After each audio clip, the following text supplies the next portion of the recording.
السلام علیکم ورحمۃ اللہ وبرکاتہ۔ الحمدللہ وکفا وسلام علی عبادہ الذین اصطفیٰ، اما بعد فاعوذ باللہ من الشیطان الرجیم، بسم اللہ الرحمن الرحیم، نحمده ونستعینه ونستغفره ونؤمن به ونتوکل علیہ ونشهد ان لا الہ الا اللہ ونشهد ان محمدا عبده ورسولہ وصلی اللہ تعالی علیہ وعلی آلہ واصحابہ اجمعین۔ رب اشرح لی صدری ویسر لی امری واحلل عقدۃ من لسانی یفقہوا قولی۔ اللہم ارنا الحق حقا وارزقنا اتباعہ وارنا الباطل باطلا وارزقنا اجتنابہ۔ اما بعد فاعوذ باللہ من الشیطان الرجیم، بسم اللہ الرحمن الرحیم۔ سورۃ البقرہ کی آیت نمبر 266 266۔ اعوذ باللہ من الشیطان الرجیم، بسم اللہ الرحمن الرحیم۔ ایود احدکم ان تکون له جنۃ من نخیل وعناب تجری من تحتها الانہار له فیها من کل الثمرات واصابه الکبر وله ذریۃ ضعفاء فأصابها إعصار فيه نار فاحترقت كذلك يبين الله لكم الآيات لعلكم تتفكرون۔ کیا تم میں سے کوئی یہ پسند کرے گا کہ اس کا کھجوروں اور انگوروں کا ایک باغ ہو جس کے نیچے نہریں بہتی ہوں، اور اس کو اس باغ میں اور بھی ہر طرح کے پھل حاصل ہوں، اور بڑھاپے نے اسے آ پکڑا ہو اور اس کے بچے ابھی کمزور ہوں، اتنے میں ایک آگ سے بھرا بگولا آ کر اس کو اپنی زد میں لے لے اور پورا باغ جل کر رہ جائے۔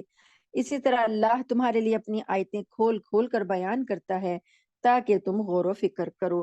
سورہ یہ جو ہمارا رکوع چل رہا ہے، اس میں انفاق فی سبیل اللہ، اللہ کی راہ میں خرچ کرنا، مال خرچ کرنا، اللہ کی رضا کے لیے مال خرچ کرنا، اس کی فضیلت بھی بیان ہو رہی ہے، اور خرچ کرنے کے بعد کن باتوں سے اجر ضائع ہو جاتا ہے وہ بھی اللہ پاک نے پچھلی آیات میں بتایا کہ احسان جتانے سے اور دکھاوا کرنے سے اور تکلیف پہنچانے سے اجر ضائع ہو جاتا ہے، کچھ نہیں ملتا آخرت میں۔ تو اب اللہ پاک فرماتے ہیں کہ اس سے پہلے جو اللہ نے مثال دی تھی کہ جو لوگ اپنا مال اللہ کی رضا کے لیے خرچ کرتے ہیں، وہ ایسا ہے کہ جیسے ان کا کوئی باغ ہو بہت بلندی پر ہو، تو اس کو وہ بہت زرخیز ہو، تو جب بارش ہو تو بہت دگنا وہ پھل لائے، اور بارش نہ بھی ہو تو خالی شبنم ہی اس کی آپاشی کے لیے کافی ہے۔ تو اب اللہ پاک نے ایک اور مثال دی یہاں پر کہ صدقات کو برباد کرنے کی دوسری مثال یہ ہے کہ ایک شخص ہو، اس نے بڑی محنت سے باغ لگایا، کھجوریں اور انگور لگائے، نہریں بہ رہی ہیں، بڑا اچھا خوبصورت، تو ایک دن میں تو نہیں لگتا نا باغ، کتنی محنت لگتی ہے، کتنے عرصے کے بعد وہ پھل دیتا ہے۔ اب جب وہ پھل دینے کا وقت آیا اور وہ بندہ ہو گیا بوڑھا، تو اب کیا ہوا، بچے اس کے چھوٹے ہیں، خود وہ بوڑھا ہو چکا ہے، باغ نے پھل دینا تھا، وہ پھل اس کے کام آنا تھا، اس کے بچوں کے بھی اور اس کے بڑھاپے میں کا بھی وہ ایک سرمایہ تھا۔ لیکن کیا ہوا کہ اچانک ایک بگولا آیا، آگ آئی، اور اس نے باغ کو سارے کو جلا کے راکھ کر دیا۔ اب کیا ہوگا کہ اب اس کو ضرورت پیش آئی ہے، بڑھاپے میں مال کی ضرورت پیش آئی، تو مال باغ جو تھا اس کا سرمایہ سارا جل گیا، بچے چھوٹے ہیں جو کہ اس کی ہیلپ نہیں کر سکتے۔ تو یہ ہے اعمال کے ضائع ہونے کی مثال کہ آخرت میں، قیامت میں جب انسان کو اجر کی، نیکیوں کی ضرورت ہوگی، تو وہ یہاں سے جو بھیج رہا ہوگا وہ سمجھ رہا ہوگا کہ مجھے آخرت میں اس کا اجر ملنا ہے، لیکن اس نے احسان جتا کر یا تکلیف دے کر اپنے صدقات کو ضائع کر لیا ہوگا۔ جب وہاں جائے گا تو وہ ویسے ہی خالی ہاتھ رہ جائے گا، جیسے اس مثال میں اللہ پاک نے ایک آدمی کی مثال دی کہ جب اسے ضرورت پیش آئی تو اس کا باغ جو تھا وہ جل کے راکھ ہو گیا اور اس کو کچھ بھی نہ ملا۔ اسی طرح اللہ تعالیٰ فرماتے ہیں اگلی آیت میں، یا ایھا الذین آمنو، اے لوگو جو ایمان لائے ہو، انفقوا من طیبات، خرچ کرو پاکیزہ میں سے، ما کسبتم، جو تم نے کمایا، یعنی جو تمہاری کمائی ہے اور جو ہو وہ پاکیزہ ہو، جو اللہ کی راہ میں خرچ کیا جائے۔ پاکیزہ سے مطلب ہے کہ اچھی چیز، یہاں پر یعنی انسان جب اپنا مال نکال لے اللہ کی راہ میں تو اس کا اچھا حصہ نکال لے. ردی مال اور ایسا جو کہ کسی آپ کو خود پسند نہیں ہے اس کا استعمال اور آپ اس کو سمجھیں کہ اللہ کی راہ میں دے کے بڑا احسان کر رہے, یہ بات نہیں ہے. پاکیزہ یعنی اچھا مال نکالو جو تم نے کمایا ہو, یعنی جو تمہاری محنت کی کمائی ہو.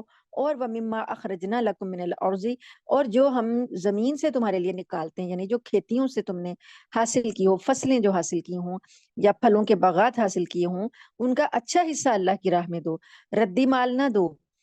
فَلَا تَيَمَّمُوا الْخَبِيثَ مِنْهُ تُنْفِقُونَ وَلَسْتُمْ بِآخِذِيهِ إِلَّا أَن تُغْمِضُوا فِيهِ, اور وہ ردی مال ایسا کہ تم اگر کوئی دوسرا تمہیں دے تو تم ان سے آنکھیں میچے بغیر نہ لے سکو, یعنی کہ تمہیں بھی وہ پسند نہیں ہے لیکن بہرحال تم کر لو, آنکھیں نیچی کر کے لے لو لحاظ کے مارے. وَعَلَمُوا أَنَّ اللَّهَ غَنِيٌّ حَمِيدٌ, اور جان لو کہ اللہ تو بے نیاز ہے, تعریف کیا گیا ہے, اسے تو کسی چیز کی ضرورت نہیں ہے. تم نہیں دو گے تب بھی اسے کوئی فرق نہیں پڑتا, اگر تم دو گے تو وہ تمہارے اپنے ہی کام آئے گا. الشیطان یعدکم الفقر, شیطان تمہیں وعدہ دلاتا ہے تنگی کا, محتاجی کا. ویأمرکم بالفحشاء, اور وہ تمہیں حکم دیتا ہے بے حیائی کا. یعنی جب انسان اللہ کی راہ میں مال خرچ کرنے لگتا ہے شیطان لازمی وسوسہ ڈالتا ہے کہ تم محتاج ہو جاؤ گے, تم غریب ہو جاؤ گے, تمہارا مال کم ہو جائے گا. تو اللہ فرماتے ہیں کہ وہ تمہیں محتاجی کے وعدے دیتا ہے اور وہ تمہیں بے حیائی کا حکم دیتا ہے. واللہ یعدکم, اور اللہ کیا وعدہ دیتا ہے, مغفرۃ منہ وفضلا, اللہ تعالیٰ وعدہ دیتا ہے کہ وہ تمہیں بخشش عطا کرے گا اور اپنا فضل عطا کرے گا. واللہ واسع علیم, اور اللہ وسعت والا جاننے والا ہے. یعنی کہ صدقہ کرنے سے مال کم نہیں ہوتا. اب ہر دفعہ ہم لوگ جب اپنی کاؤنٹنگ کرتے ہیں تو 2+2 کرتے ہیں, لیکن اللہ کے ہاں 2+2 ہی نہیں ہوتے, 2+2 بھی ہوتے ہیں, اور 2+2 0 بھی ہوتا ہے. یعنی کہ نیت پر ہے, کسی نے دیا اور اس کی نیت اچھی نہیں تھی وہ 0 ہو جائے گا, اور کسی نے اچھی نیت سے دیا تو وہ 6 8 10 اور اس سے بھی جتنا اللہ تعالیٰ بڑھا دیں وہ اللہ کا فضل ہے. اللہ تعالیٰ فرماتے ہیں یؤتی الحکمت من یشاء ومن یؤت الحکمت فقد اوتی خیرا کثیرا وما یذکر الا اولو الالباب. اللہ تعالیٰ جس کو چاہتا ہے دانائی عطا کر دیتا ہے, اور جسے دانائی عطا ہو گئی اسے وافر مقدار میں بھلائی مل گئی. اور نصیحت وہی لوگ حاصل کرتے ہیں جو سمجھ کے مالک ہوتے ہیں. یعنی جو دانائی ہے وہ یعنی کہ اللہ کی جو پہچان ہے, قرآن کا جو علم ہے وہ سب سے بڑی دانائی ہے. ایک شخص اگر اللہ کی پہچان نہیں رکھتا, دنیا کی نظر میں جتنا مرضی وہ دانا ہو, اللہ کی نظر میں وہ دانائی نہیں ہے. یہ حکمت ایسی چیز ہے جو کہ نبیوں کو دی گئی, اور نبی کریم صلی اللہ علیہ وسلم کے فرائض میں شامل ہے کہ وہ لوگوں کو حکمت کی تعلیم دیتے ہیں. تو اللہ پاک فرماتے ہیں کہ جس کو حکمت دے دی گئی اسے تو اللہ کی طرف سے بہت بڑی بھلائی عطا کر دی گئی, اور اہل عقل ہی نصیحت حاصل کرتے ہیں. وما انفقتم من نفقۃ او نذرتم من نذر فإن اللہ یعلمہ, اور جو کچھ تم خرچ کرو, خرچ کرنا, یا تم نظر مانو, نظر ماننا, فإن اللہ یعلمہ, اللہ اس کو جانتا ہے. وما للظالمین من انصار, یعنی اگر جو کچھ تم کر رہے ہو اللہ اس کو جانتا ہے کہ تم نے کیا خرچ کیا, یا کوئی نظر مانی ہے تو وہ اس میں کیا خرچ کیا, ظالموں کا کوئی مددگار نہیں. ان تبدوا الصدقات فنعما ہی, اگر تم صدقات کو ظاہر کر کے دو گے تو یہ بھی اچھا ہے. وان تخفوها, اور اگر تم انہیں چھپا کر دو گے, وتؤتوها الفقراء, اور غریبوں کو دو گے, فهو خیر لکم, تو یہ تمہارے لیے بہت اچھا ہے. وَيُكَفِّرُ عَنْكُم مِّن سَيِّئَاتِكُم, اور وہ اللہ تعالیٰ ان صدقات کی وجہ سے تمہاری برائیاں تم سے یعنی گناہ دور کر دے گا. وَاللَّهُ بِمَا تَعْمَلُونَ خَبِيرٌ, اور اللہ جو کچھ تم عمل کرتے ہو اس کو دیکھنے والا ہے, خبر رکھنے والا ہے.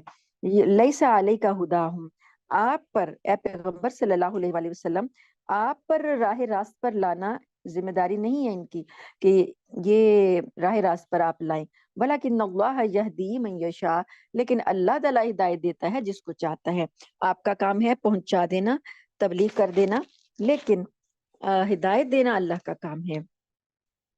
اب یہ بھی یہاں پر جو مال خرچ کرنا ہے یہ بھی چل رہا ہے. آگے اللہ تعالیٰ نے فرمایا, آیت نمبر 272 ہے, 272 وما تنفقوا من خیر فلانفسکم، جو کچھ تم بھی مال خرچ کرتے ہو وہ خود تمہارے اپنے فائدے کے لیے ہوتا ہے. وما تنفقون الا ابتغاء وجہ اللہ، اور جب کہ تم اللہ کی خوشنودی طلب کرنے کے سوا کسی اور مقصد کے لیے مال خرچ نہیں کرتے. وما تنفقوا من خیر یوفى الیکم وانتم لا تظلمون، اور جو بھی مال تم خرچ کرو گے تمہیں پورا پورا دیا جائے گا اور تم پر ذرا بھی ظلم نہیں ہوگا. للفقراء الذین احصروا فی سبیل اللہ لا یستطیعون ضربا فی الارض، مال کے مستحق کون ہیں، یعنی امداد کے مستحق کون ہیں؟ وہ فقراء جنہوں نے اپنے آپ کو اللہ کی راہ میں اس طرح مقید کر رکھا ہے کہ وہ معاش کی تلاش کے لیے زمین میں چل پھر نہیں سکتے. یعنی نبی کریم صلی اللہ علیہ وسلم کے پاس کچھ صحابہ ایسے تھے جو صرف اور صرف سارا دن علم حاصل کرنے کے لیے رکے رہتے تھے آپ کے پاس. مسجد نبوی میں ایک چبوترا بنا دیا گیا تھا، وہاں پر صفہ کا چبوترا اسے کہتے تھے. تو اہل صفہ جو تھے وہ سارا دن اپنے آپ کو انہوں نے وقف کر دیا تھا کہ وہ دین کا علم حاصل کرتے، یعنی قرآن کو یاد کرتے، نبی کریم صلی اللہ علیہ وسلم کی مجلس میں جو دیکھتے اس کو یاد کرتے لکھتے. تو وہ روزی کمانے کے لیے نہیں نکلتے تھے. تو اللہ فرماتے ہیں کہ اللہ کے لیے انہوں نے اپنے آپ کو وقف کر دیا ہے، تو زمین میں وہ چلتے پھرتے نہیں ہیں کہ وہ معاش کے لیے جدوجہد کریں. تو یحسبہم الجاہل اغنیاء، تو جو جاہل لوگ ہوتے ہیں یعنی جن کو ناواقف لوگ ہوتے ہیں وہ سمجھتے ہیں کہ یہ تو بڑے غنی ہیں، من التعفف، ان کے نہ مانگنے کی وجہ سے وہ لوگوں سے سوال نہیں کرتے، تو ہیں وہ فقراء لیکن بظاہر وہ کسی سے سوال نہیں کرتے، تو لوگ سمجھتے ہیں کہ یہ غنی ہیں. تعریفہم بسیماہم، تم ان کو ان کے چہروں سے پہچان لو گے، یعنی ان کے چہرے جو ہیں وہ پجمردہ سے ہیں، پجمردہ سے ہیں کہ لگے گا آپ کو کہ یہ بھوکے ہیں، ان کو کھانا نہیں کئی دنوں سے انہوں نے کھایا، اور آپ کو ان کی چال ڈال سے پتہ چل جائے گا، لیکن وہ سوال نہیں کریں گے. لا یسالون الناس الحافا، لپٹ لپٹ کر لوگوں سے نہیں مانگتے. وما تنفقوا من خیر، اور جو کچھ بھی تم مال خرچ کرو گے فإن اللہ بہ علیم، پس بے شک اللہ اس کو جاننے والا ہے.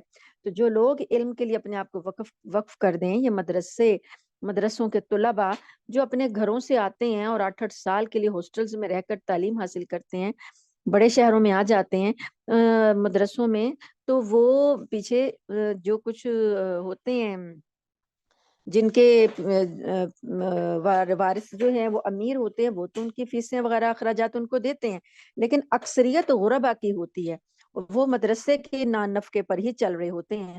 تو ان لوگوں کو جنہوں نے اپنے آپ کی اپنی جوانیاں علم کو دے دی، ان کا بھی جی چاہتا تھا کہ وہ کاروبار کرتے اور یاشیاں کرتے اور کچھ کرتے، لیکن وہ علم کے لیے قال رسول اللہ صلی اللہ علیہ وسلم وقال اللہ، یہ چیزیں سیکھنے کے لیے وہ مسجدوں کی چٹائیوں میں آ کر بیٹھ گئے، اپنے گھر بار چھوڑ کر بیٹھ گئے، 8-8 10-10 سال کے لیے اپنے آپ کو وقف کر دیا.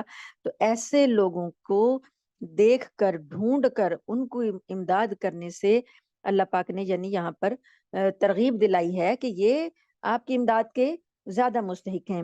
الذین ینفقون اموالہم باللیل والنہار، اور وہ لوگ جو خرچ کرتے ہیں اپنے مال رات اور دن میں، سرم و علانیہ، چھپ کر بھی اور اعلانیہ طور پر بھی، فلہم اجرہم عند ربہم، بس ان کے لیے اجر ہے ان کا ان کے رب کی طرف سے، ولا خوف علیہم ولا هم یحزنون، اور نہ خوف ہوگا ان پر اور نہ وہ غمگین ہوں گے.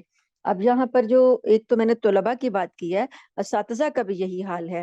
جو یہاں پر پڑھانے والے اساتذہ ہوتے ہیں ان کے گھروں کے حالات اگر کسی کے ساتھ آپ کا واسطہ پڑے تو آپ کو پتہ چلے گا کہ ان کے گھروں میں کتنا تھوڑی تھوڑی ان کی طرح تنخواہیں ہوتی ہیں اور کتنی زیادہ تنگی ہوتی ہے، اور وہ لوگ کسی سے مانگ بھی نہیں سکتے کیونکہ وہ ایک قابل عزت قابل احترام مقام پر ہوتے ہیں. تو وہ اپنے شاگردوں کو بھی نہیں کہہ سکتے کہ بھئی ہمیں اس چیز کی ضرورت ہے. یہ تو لوگوں کو خود ہی دیکھنا چاہیے کہ اساتذہ کی ضروریات کا وہ خیال رکھیں. میرے علم میں 1-2 اساتذہ اتنے بڑے بڑے ادارے، مثلا جامعہ اشرفیہ کتنا بڑا ادارہ ہے، ان کے اداروں کے اساتذہ کو میں خود ذاتی طور پر جانتی ہوں کہ 18,000 20,000 سے زیادہ ان کی تنخواہ نہیں ہوتی، اور وہ علم کے لیے سارا دن اپنے آپ کو وقف کیے رکھتے ہیں، اور ان کے گھر بھی کرائے کے ہوتے ہیں اور ان کے پاس کوئی اور ذریعہ آمدنی بھی نہیں ہوتا، اور وہ اللہ کی خاطر اپنے آپ کو وقف کر چکے ہوتے ہیں، اور گھر والے بھی ان کے صابر اور شاکر ہوتے ہیں، اور ہر طرح سے تنگی ترشی میں گزارا کر رہے ہوتے. تو بہرحال یہ علماء اور طلباء ان کے لیے اپنے مالوں کو وسیع کیجیے. آگے آگے آیت ہے، اللہ تعالیٰ فرماتے ہیں 275 نمبر آیت، الذین یاکلون الربا لا یقومون الا کما یقوم الذی یتخبطہ الشیطان من المس. جو لوگ سود کھاتے ہیں وہ قیامت میں اٹھیں گے تو اس شخص کی طرح اٹھیں گے جسے شیطان نے چھو کر پاگل بنا دیا ہو. یہ اس لیے ہوگا کہ انہوں نے کہا تھا کہ ذالک بانہم، یہ اس وجہ سے ہوگا، قالو وہ کہتے تھے، انما البیع مثل الربا، کہ بے یعنی تجارت بھی تو سود ہی کی طرح ہوتی ہے. وَأَحَلَّ اللَّهُ الْبَيْعَ وَحَرَّمَ الرِّبَا، حالانکہ اللہ نے بے کو یعنی تجارت کو حلال کیا ہے اور سود کو حرام کیا ہے. سود کی حرمت کے لیے جو آیات آ رہی ہیں ان میں یہ جو لوگ کھاتے ہیں ان کا انجام بتایا کہ قیامت میں ان کو جب وہ اٹھائے جائیں گے تو ایسا لگے گا جیسے ان کو وہ پاگل ہیں، یعنی پاگل پن کی جو علامتیں ہیں وہ ان میں ظاہر ہو رہی ہوں گی کہ یہ سزا ان کی اس وجہ سے ہوگی کہ وہ سمجھتے ہیں کہ جیسے ہم تجارت کرتے ہیں تو اس میں بھی تو ہم نفع کماتے ہیں، تو اگر ہم سود پہ پیسوں پر ہم نفع کما لیں تو اس میں کیا حرج ہے. تو یہی بات ہے جو ہمارے ہاں سودی نظام ہے وہ یہ ہے کہ ایک آدمی جو ہے تاجر جو ہے وہ ایک چیز 10 روپے کی لے کے اگر وہ 12 روپے کی بیچتا ہے تو اس نے اپنے مال سے 2 روپے نفع کمایا. تو یہ کہتے ہیں کہ اگر ہم کسی کو ادھار دے دیں 10 روپے تو اس سے ہم 12 روپے واپس لے لیں تو یہ ہمارے مال کا نفع ہے. اللہ پاک نے اس کو حرام قرار دیا ہے. پیسے پر فائدہ لینا حرام ہے، مال کو تجارت کے طور پر بیچنا وہ جائز ہے. ایک آدمی جو ہے وہ 12 روپے کی چیز بیچ لے وہ بھی جائز ہے، ایک 13 روپے کی بیچ لے وہ بھی جائز ہے، ایک 15 روپے کی بیچ لے وہ بھی جائز ہے، 10 کی اس کی خرید ہو تو، کیونکہ جو لینے والا ہے خریدار جو ہے وہ اپنی رضامندی سے لے رہا ہے. جبکہ سود جو ہے وہ فکس کر دیا جاتی ہے، اماؤنٹ فکس کر دی جاتی ہے 2%، 1%، 10%، 15% کے اتنا آپ کو ملے گا. تو یہ سود جو ہے اللہ پاک نے حرام کیا. دیکھنے میں لگتا ہے کہ سود آپ کے مال کو زیادہ کر رہا ہے کہ 10,000 روپے آپ نے بینک میں رکھے، آپ کو مہینے کے بعد وہ 12,000 روپے مل رہے ہیں تو آپ کو زیادہ لگ رہا ہے. اور اللہ کے لیے صدقہ جب دینے لگیں گے تو جو 10,000 ہے اس میں سے 1,000 آپ صدقہ دے دیں گے تو آپ کا مال 9,000 رہ جائے گا. بظاہر ایسے لگ رہا ہے کہ یہ آپ کا مال گھٹ رہا ہے اور سود میں مال بڑھ رہا ہے، لیکن اللہ تعالیٰ نے جو بتا دیا کہ سود سے مال گھٹتا ہے اور صدقات سے بڑھتا ہے. آپ کو بات، ہم لوگوں کو یہ ہماری عقلوں میں یہ بات آئے یا نہ آئے، اللہ نے جو کہا ہے وہی سچا ہے، اسی پر ہمارا ایمان ہے کہ صدقات سے مال بڑھتا ہے اور سود سے گھٹتا ہے.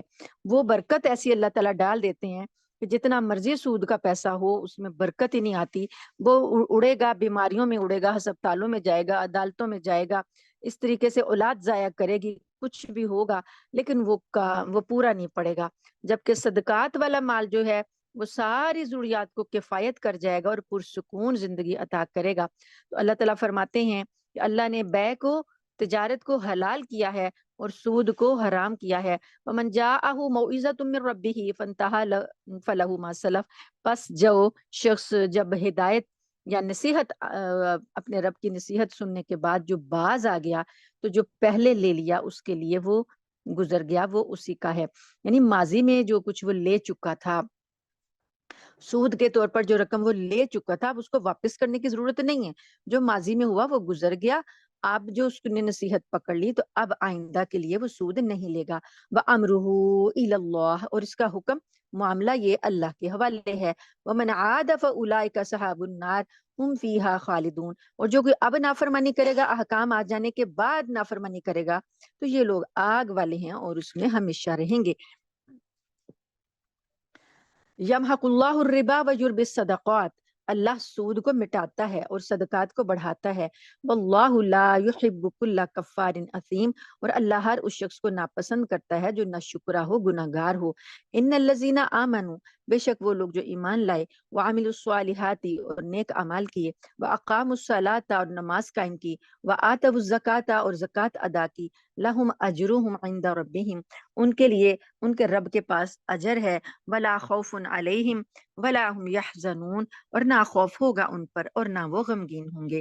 یا ایھا الذین آمنوا اتقوا اللہ، اے لوگو جو ایمان لائے ہو اللہ سے ڈرو. وذروا ما بقی من الربا، اور جو سود سے باقی بچ گیا ہے اس کو چھوڑ دو، ان کنتم مؤمنین، اگر تم مومن ہو۔ یعنی یہ جو پہلے سے سود لے رہے تھے، اب وہ سود کے حرمت کے احکام آ جانے کے بعد ابھی کچھ لوگوں سے آپ کا سود رہتا ہے، تو اللہ نے کہا اس کو چھوڑ دو، وہ اب نہیں لینا۔ اور اگر تم ایمان والے ہو تو اللہ سے ڈرو اور سود کو چھوڑ دو۔ فَإِن لَمْ تَفْعَلُوا، اور اگر تم ایسا نہیں کرو گے، فَأَذَنُوا بِحَرْبٍ مِّنَ اللَّهِ، تو پھر اللہ کی طرف سے اور اس کے رسول کی ورسول ہی، اور اس کے رسول کی طرف سے اعلان جنگ قبول کرو۔ یعنی اللہ کی طرف سے اعلان جنگ ہے کہ تم جو سود خور ہیں ان کے ساتھ اللہ اور اس کے رسول کی جنگ ہے۔ وَإِن تُبْتُمْ فَلَكُمْ رُءُوسُ أَمْوَالِكُمْ، اور اگر تم توبہ کر لو، فَلَكُمْ رُءُوسُ أَمْوَالِكُمْ، تو تمہارے لیے اصل مال ہیں۔ مطلب کہ اس پر توبہ کی کہ ہم سود نہیں لیں گے، اب جو اصل مال کسی کو ادھار دیا تھا وہ تمہارا ہے۔ یعنی اگر کسی کو 10,000 دیا تو وہ 10,000 آپ لیں گے، 10,000 کے اوپر جو سود بنتا تھا وہ نہیں لیں گے۔ اصل مال اللہ نے کہا تمہارے ہیں۔ لا تظلمون ولا تظلمون، نہ تم کسی پر ظلم کرو اور نہ تم پر ظلم کیا جائے۔ وَإِن كَانَ ذُو عُسْرَةٍ، اور اگر کوئی تنگ دست ہو، یعنی جس کو قرض دیا وہ تنگ دست ہے، فَنَظِرَةٌ إِلَىٰ مَيْسَرَةٍ، تو اس کو مہلت دی جائے آسانی تک، یعنی اس کے پیچھے ڈنڈا لے کر نہ کھڑے ہو جاؤ، اگر وہ تنگ دست ہے تو اس کو مہلت دو کہ وہ آپ کا قرضہ واپس کر دے۔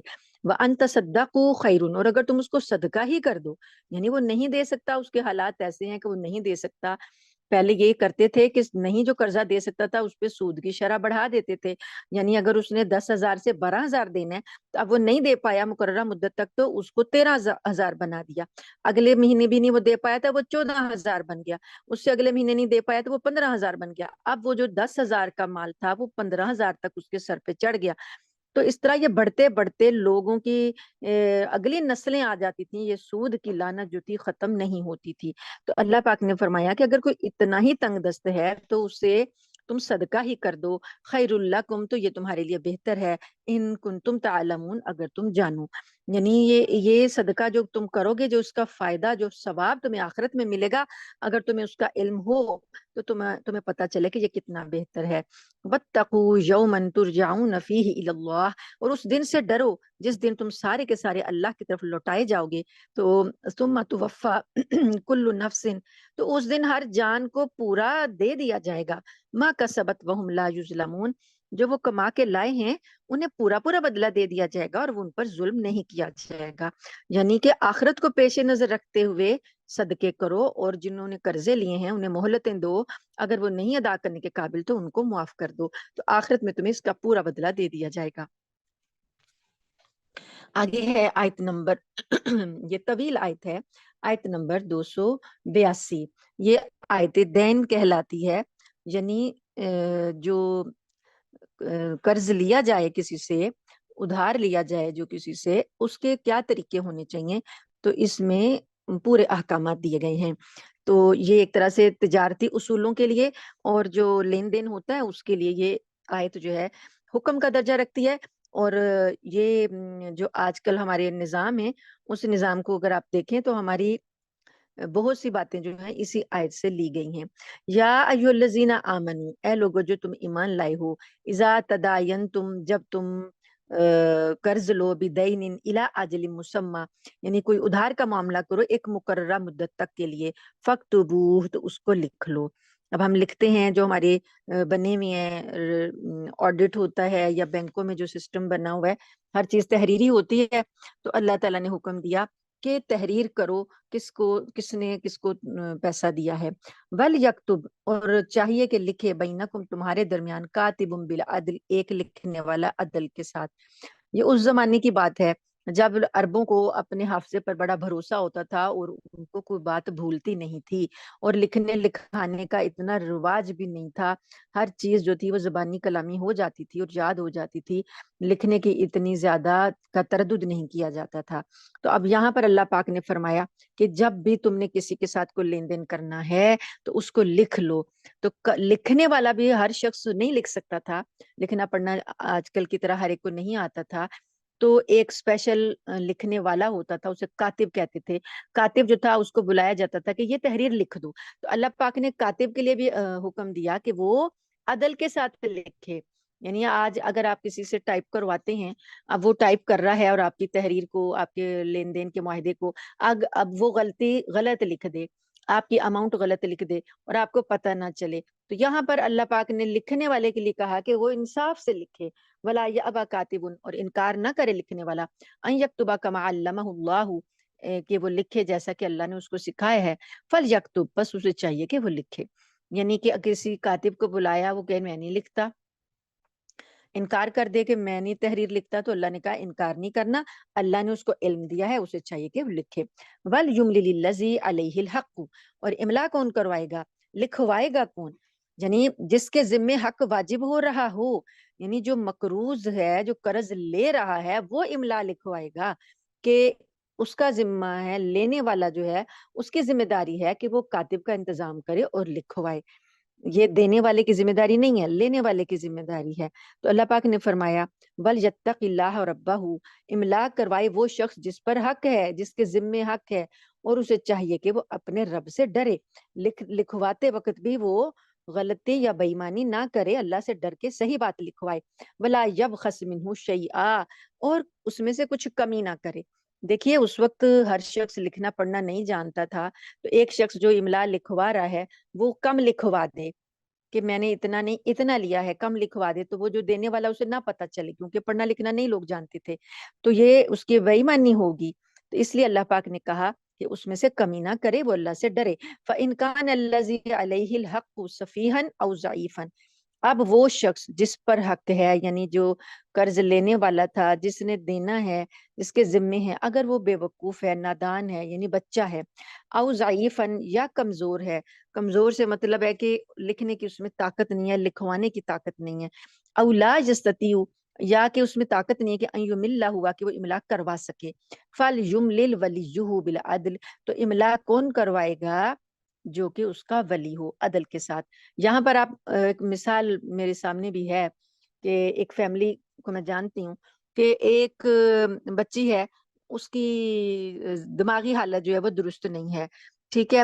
تو اب باپ کی وراثت ان کو وراثت ملی، تو جس بچی کی دماغ کی حالت درست نہیں ہے، اس کے جو دوسرے بہنیں یا بھائی ہیں وہ چلاک ہوشیار ہیں، تو وہ سمجھیں گے کہ یہ جو بچی ہے اس کے لیے ہم جتنا مرضی لکھوا لیں، کم بھی دے دیں تو اسے کیا فرق پڑتا ہے، یہ تو نادان ہے. تو وہ اپنے اس کے حصے سے کمی کر کے اپنے حصوں میں زیادہ وراثت لکھوا لیں. یہ بات ہے کہ اللہ پاک نے کہا کہ اگر وہ نادان ہے، کمزور ہے، تو املا لکھوانے والے کو چاہیے کہ وہ اللہ سے ڈرے اور سیدھی سیدھی بات لکھوائے. اور اگر وہ نہیں لکھوانے کے قابل تو اس کا وارث، جو کہ اس کا وارث ہے، اب اس کا ولی پھر لکھوائے تاکہ کسی کے ساتھ زیادتی نہ ہو. بس تشہدو، اور تم گواہ بناؤ، شہیدینی، دو گواہ، من رجالکم، اپنے مردوں میں سے. اب دیکھیے یہیں پر بس نہیں ہے، بلکہ دو گواہ بھی ہم اسٹامپ پیپر لکھواتے ہیں تو اس پہ دو ہوتے ہیں نا گواہوں کے، بھئی دو لے کر آئیں، اپنے جو ہیں گارنٹیئر لے کر آئیں کہ گارنٹی دیں کہ آپ صحیح کہہ رہے ہیں. تو یہ چیزیں اسی لیے ہیں کہ قرآن پاک نے بھی کہا ہے کہ دو لوگوں کو گواہ بناؤ اپنے معاملات کا. آپ نے تحریر لکھی، تحریر کے اوپر اب دو بندے بھی گواہ کر لو. اب یہ کتنا اللہ تعالیٰ نے حفاظت کا انتظام کیا کہ تحریر اگر ضائع ہو جائے، گم ہو جائے، یا کسی طریقے سے ویسٹ ہو جائے، کوئی آگ لگ گئی، کچھ مسئلہ ہو گیا، تو اب دو گواہ جو ہیں کم از کم وہ تو موجود ہیں، وہ تو بتا دیں گے نا کہ یہ معاملہ ایسا ہوا ایسا ہوا. فَإِلَّمْ يَكُونَ رَجُلَيْنِ، اب اللہ نے دو مردوں کو کہا، اب اگر دو مرد نہیں ملتے، فَرَجُلٌ وَامْرَأَتَانِ، تو پھر ایک مرد ہو جائے اور دو عورتیں ہو جائیں. ممن ترضون من الشہداء، ایسے وہ لوگ ہوں جن کو تم پسند کرتے ہو، یعنی گواہ آپ کے پسندیدہ لوگ ہوں، یعنی جن پر آپ کو اعتبار ہے. اب یہاں پر کیا آیا، ایک آدمی اور دو عورتیں. مرد اگر ہوں گے تو دو ہوں گے، اگر عورت ہوں گی تو عورتیں دو ہوں گی. اس کے لیے اللہ پاک نے کیا وجہ بتائی، ان تذل احداہما فتذکر احداہما الاخری، اگر ایک عورت کچھ بھول جائے تو دوسری اس کو یاد دلا دے. یہ ایک بات ہے کہ آدمی ایک ہوگا اور عورتیں دو ہوں گی. تو اس کو ہمارے ہاں کتنا ایشو بنایا گیا، جی عورت کی گواہی آدھی ہے، عورت کی گواہی آدھی ہے، اور عورت کی گواہی آدھی کو لے کے اتنا اچھالا لوگوں کے نظر میں، آج کل کے جو جنریشن ہے ان کی نظر میں. یہ بتایا جی اسلام نے انصاف نہیں کیا عورت کے ساتھ، انصاف جو ہے وہ اسلام جو ہے وہ تو عورت کی گواہی کو آدھا مانتا ہے. حالانکہ یہ بات آپ دیکھ لیجئے کس کانٹیسٹ میں ہو رہی ہے، آؤٹ آف کانٹیسٹ جا کر ایک بات کو اچھالنا اور اس کو غلط رنگ دینا، یہ آج کل کا فتنہ ہے۔ تو اللہ پاک نے فرمایا کہ عورت جو ہے اگر غلطی کر جائے تو دوسری عورت جو ہے وہ اس کی سپورٹر ہوگی، وہ اس کو بتا دے گی، اگر کوئی بھول گئی تو وہ اسے بتا دے گی، یہ سارا مقصد ہے۔ تو اس کے بعد ولا یأبى الشهداء اذا ما دعوا، اور جب گواہوں کو معاملے کے لیے بلایا جائے تو وہ انکار نہ کریں۔ جب گواہی کے لیے کسی گواہ کو بلایا جائے تو وہ انکار کر دے تو معاملہ جو ہے وہ خراب ہو جائے گا، کسی کا نقصان ہو جائے گا، اس لیے گواہوں کو گواہی دینے آنا چاہیے۔ ولا تسأموا ان تکتبوہ، اور اللہ تعالیٰ فرماتے ہیں کہ تم سستی نہ کرو کہ تم اس کو لکھو، صغیرن چاہے وہ تھوڑا معاملہ ہو، او کبیرن یا معاملہ بڑا ہو، الی اجل ہی جو ایک مدت تک کے لیے ہو، یعنی کوئی ایسا ادھار، کوئی ایسا لین دین جو کہ ایک مدت تک اس کی میعاد ہے لین دین کی، اس کو چاہے وہ معاملہ چھوٹا ہے بڑا ہے اس کو لکھنا ہے۔ لیکن جو دست بدست ہوتا ہے نا کہ ادھر چیز دی، پیسے دیے چیز لی، پیسے دیے چیز لی، اس میں اجازت ہے کہ آپ نام بھی لکھیں، اس میں اجازت ہے کہ آپ نہ بھی لکھیں کیونکہ وہ معاملہ اسی وقت ہی ختم ہو گیا۔ لیکن اگر کچھ دیر بعد کی بات آتی ہے، 2 دن کے بعد، 3 دن کے بعد، مہینے کے بعد، تو اس لین دین کو لکھنے کی تاکید کی گئی ہے، چاہے وہ 10 روپے کی چیز ہے، چاہے وہ 10,000 کی چیز ہے۔ یہ اللہ پاک کا نے ہمیں اصول دیا۔ اللہ تعالیٰ فرماتے ہیں یہ کیوں کہا جا رہا ہے کہ لکھ کے رکھو معاملہ جو بعد کے لیے ہے، ایک مدت کے بعد تک کے لیے لین دین چلنا ہے، اسے لکھ کے رکھو۔ ذالکم اقسط عند اللہ، یہ اللہ کے نزدیک زیادہ انصاف والی بات ہے، واقوم للشہادتی، اور گواہی کو درست رکھنے کا بہترین طریقہ ہے۔ ادنا اللہ ترتابو، اور قریب ہے یہ کہ تم شک میں نہیں پڑو گے، اس بات کے قریب ہے۔ دیکھیں معاشرت میں جھگڑے کہاں سے ہوتے ہیں، غلط فہمیاں کہاں سے پیدا ہوتی ہیں، یہیں سے پیدا ہوتی ہیں کہ لین دین میں جب بے ایمانی شروع ہو جاتی ہے تو جھگڑے پیدا ہوتے ہیں۔ ایک شخص کہتا نہیں اتنے تھے، دوسرا کہتا نہیں اتنے تھے، وہ کہتا میں نے اتنے دینے، وہ کہتا نہیں آپ نے اتنے دینے، تو جھگڑے ہوں گے تو معاشرت ساری خراب ہو جائے گی، معیشت کا جو ہے وہ نظام خراب ہو جائے گا۔ تو اللہ پاک نے کہا کہ ایک تو یہ انصاف والی بات ہے اللہ کے نزدیک، دوسرا کہ کوئی گواہی جب دینی پڑے گی اس کے لیے بھی یہ بہت سیدھی بات ہے، سیدھی گواہی آئے گی، کوئی غلطی نہیں ہوگی۔ اور تیسری یہ بات ہے کہ تمہیں شک نہیں ہوگا، الا ان تکون تجارتن حاضرتن، مگر یہ کہ کوئی ایسی تجارت ہو جو حاضر ہو، یعنی بالکل فوری طور پر لیا اور فوری طور پہ دیا۔ تدیرونہا بینکم، جو تمہارے درمیان گردش کرتی ہے، یعنی تم ایک ہاتھ دیتے ہو ایک ہاتھ لیتے ہو، تو اس میں اللہ پاک فرماتے ہیں کہ اس میں نہ بھی لکھا جائے تو کوئی بات نہیں۔ فلیس علیکم جناح، تو تم پر گناہ نہیں ہے، حاضر تجارت میں تم پر گناہ نہیں ہے، اللہ تکتبوہا، کہ تم اس کو اگر نہ لکھو تو۔ واشہدوا اذا تبایعتم، پھر اللہ پاک فرما رہی ہیں کہ گواہ بنا لیا کرو جب تم خریداری کرو، خرید و فروخت کرو۔ ولا یضار کاتب ولا شہید، اور کسی کاتب کو لکھنے والے کو بھی تکلیف نہ دی جائے اور نہ کسی گواہ کو تکلیف دی جائے۔ اب گواہیاں جو ہیں جھوٹی اکٹھی کرنے کے لیے کتنا ہمارے ہاں سارا عدالتی نظام چوپٹ ہوا پڑا ہے، جھوٹے گواہ فوراً تیار ہو جاتے ہیں، پیسے دے کر خرید لیے جاتے ہیں، اور اگر جو سچی گواہی دے انہیں اڑا دیا جاتا ہے۔ تو یہ ساری چیزیں اللہ پاک نے عدالتی نظام، معیشت کا نظام، معیشت کا، معاشرت کا، یہ سارے اصول دے دیے ہیں۔ جب تک ان اصولوں پر عمل نہیں کیا جائے گا ہمارا نظام درست نہیں ہو سکتا۔ وَإِن تَفْعَلُوا فَإِنَّهُ فُسُوقٌ بِكُمْ، اگر اللہ تعالیٰ فرماتے ہیں کہ اگر تم کسی کاتب کو تکلیف پہنچاؤ یا گواہ کو تو یہ تمہاری نافرمانیاں ہیں، گناہ ہیں تمہارے۔ وَاتَّقُوا اللَّهَ، اور ڈرو اللہ سے۔ وَيُعَلِّمُكُمُ اللَّهُ، اور اللہ تمہیں تعلیم دے رہا ہے۔ وَاللَّهُ بِكُلِّ شَيْءٍ عَلِيمٌ، اور اللہ ہر چیز کا علم رکھنے والا ہے۔ وَإِن كُنتُمْ عَلَىٰ سَفَرٍ، اور اگر تم سفر میں ہو، وَلَمْ تَجِدُوا كَاتِبًا، اور تمہیں کاتب نہ ملے، یعنی سفر میں تجارتیں ہوتی تھیں پہلے۔ اب دیکھیے کہ جو ایگریمنٹس ہوتے ہیں، ایک پاکستان میں ایگریمنٹ ہو رہا ہے، ایک دبئی میں جا کے ہو رہا ہے، ایک ملائیشیا میں جا کے ہو رہا ہے، تو یہ بڑے بڑے جو ایگریمنٹس ہوتے ہیں مختلف جگہوں میں سفر میں، یہ لکھے جاتے ہیں، کمپیوٹرائزڈ ہوتے ہیں، ایپس ہوتی ہیں، ان کے اندر ڈاؤن لوڈ ہوتا ہے سارا کچھ۔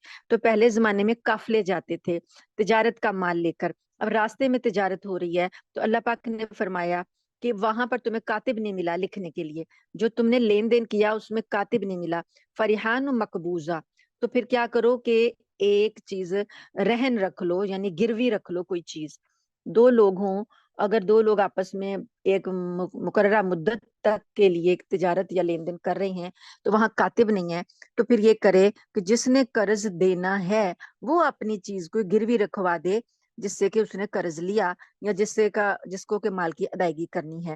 فَإِنْ أَمِنَ بَعْضُكُمْ بَعْضًا، پھر جب تم امن میں آ جاؤ یعنی سفر تمہارا ختم ہو جائے تو پھر کیا کرو، فَلْيُوَدِّ الَّذِي اؤْتُمِنَ أَمَانَتَهُ، تو پھر جس نے امانت اپنی رکھوائی تھی اس کا کام ہے کہ وہ اپنی رکھوانے والے سے امانت جو ہے وہ اس کو امانت اس کی ادا کر دے۔ وَلْيَتَّقِ اللَّهَ رَبَّهُ، اور اللہ سے اسے چاہیے کہ وہ ڈرے۔ وَلَا تَكْتُمُوا شَهَادَةَ، اور گواہی کو مت چھپاؤ۔ وَمَن يَكْتُمْهَا فَإِنَّهُ آثِمٌ قَلْبُهُ، جو کوئی اس گواہی کو چھپائے گا فَإِنَّهُ آثِمٌ قَلْبُهُ، تو اس کا دل گناہگار ہے۔ وَاللَّهُ بِمَا تَعْمَلُونَ عَلِيمٌ، اور اللہ جو کچھ تم عمل کرتے ہو اس کو جاننے والا ہے۔ للہ ما فی السماوات و ما فی الارض، اور جو کچھ آسمانوں میں ہے اور جو کچھ زمین میں ہے سب اللہ ہی کا ہے۔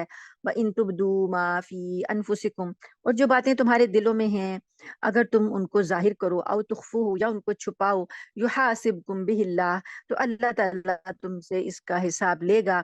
فَيَغْفِرُ لِمَن يَشَاءُ، بس وہ جس کو چاہے گا بخش دے گا، وَيُعَذِّبُ مَن يَشَاءُ، اور جس کو چاہے گا عذاب دے گا۔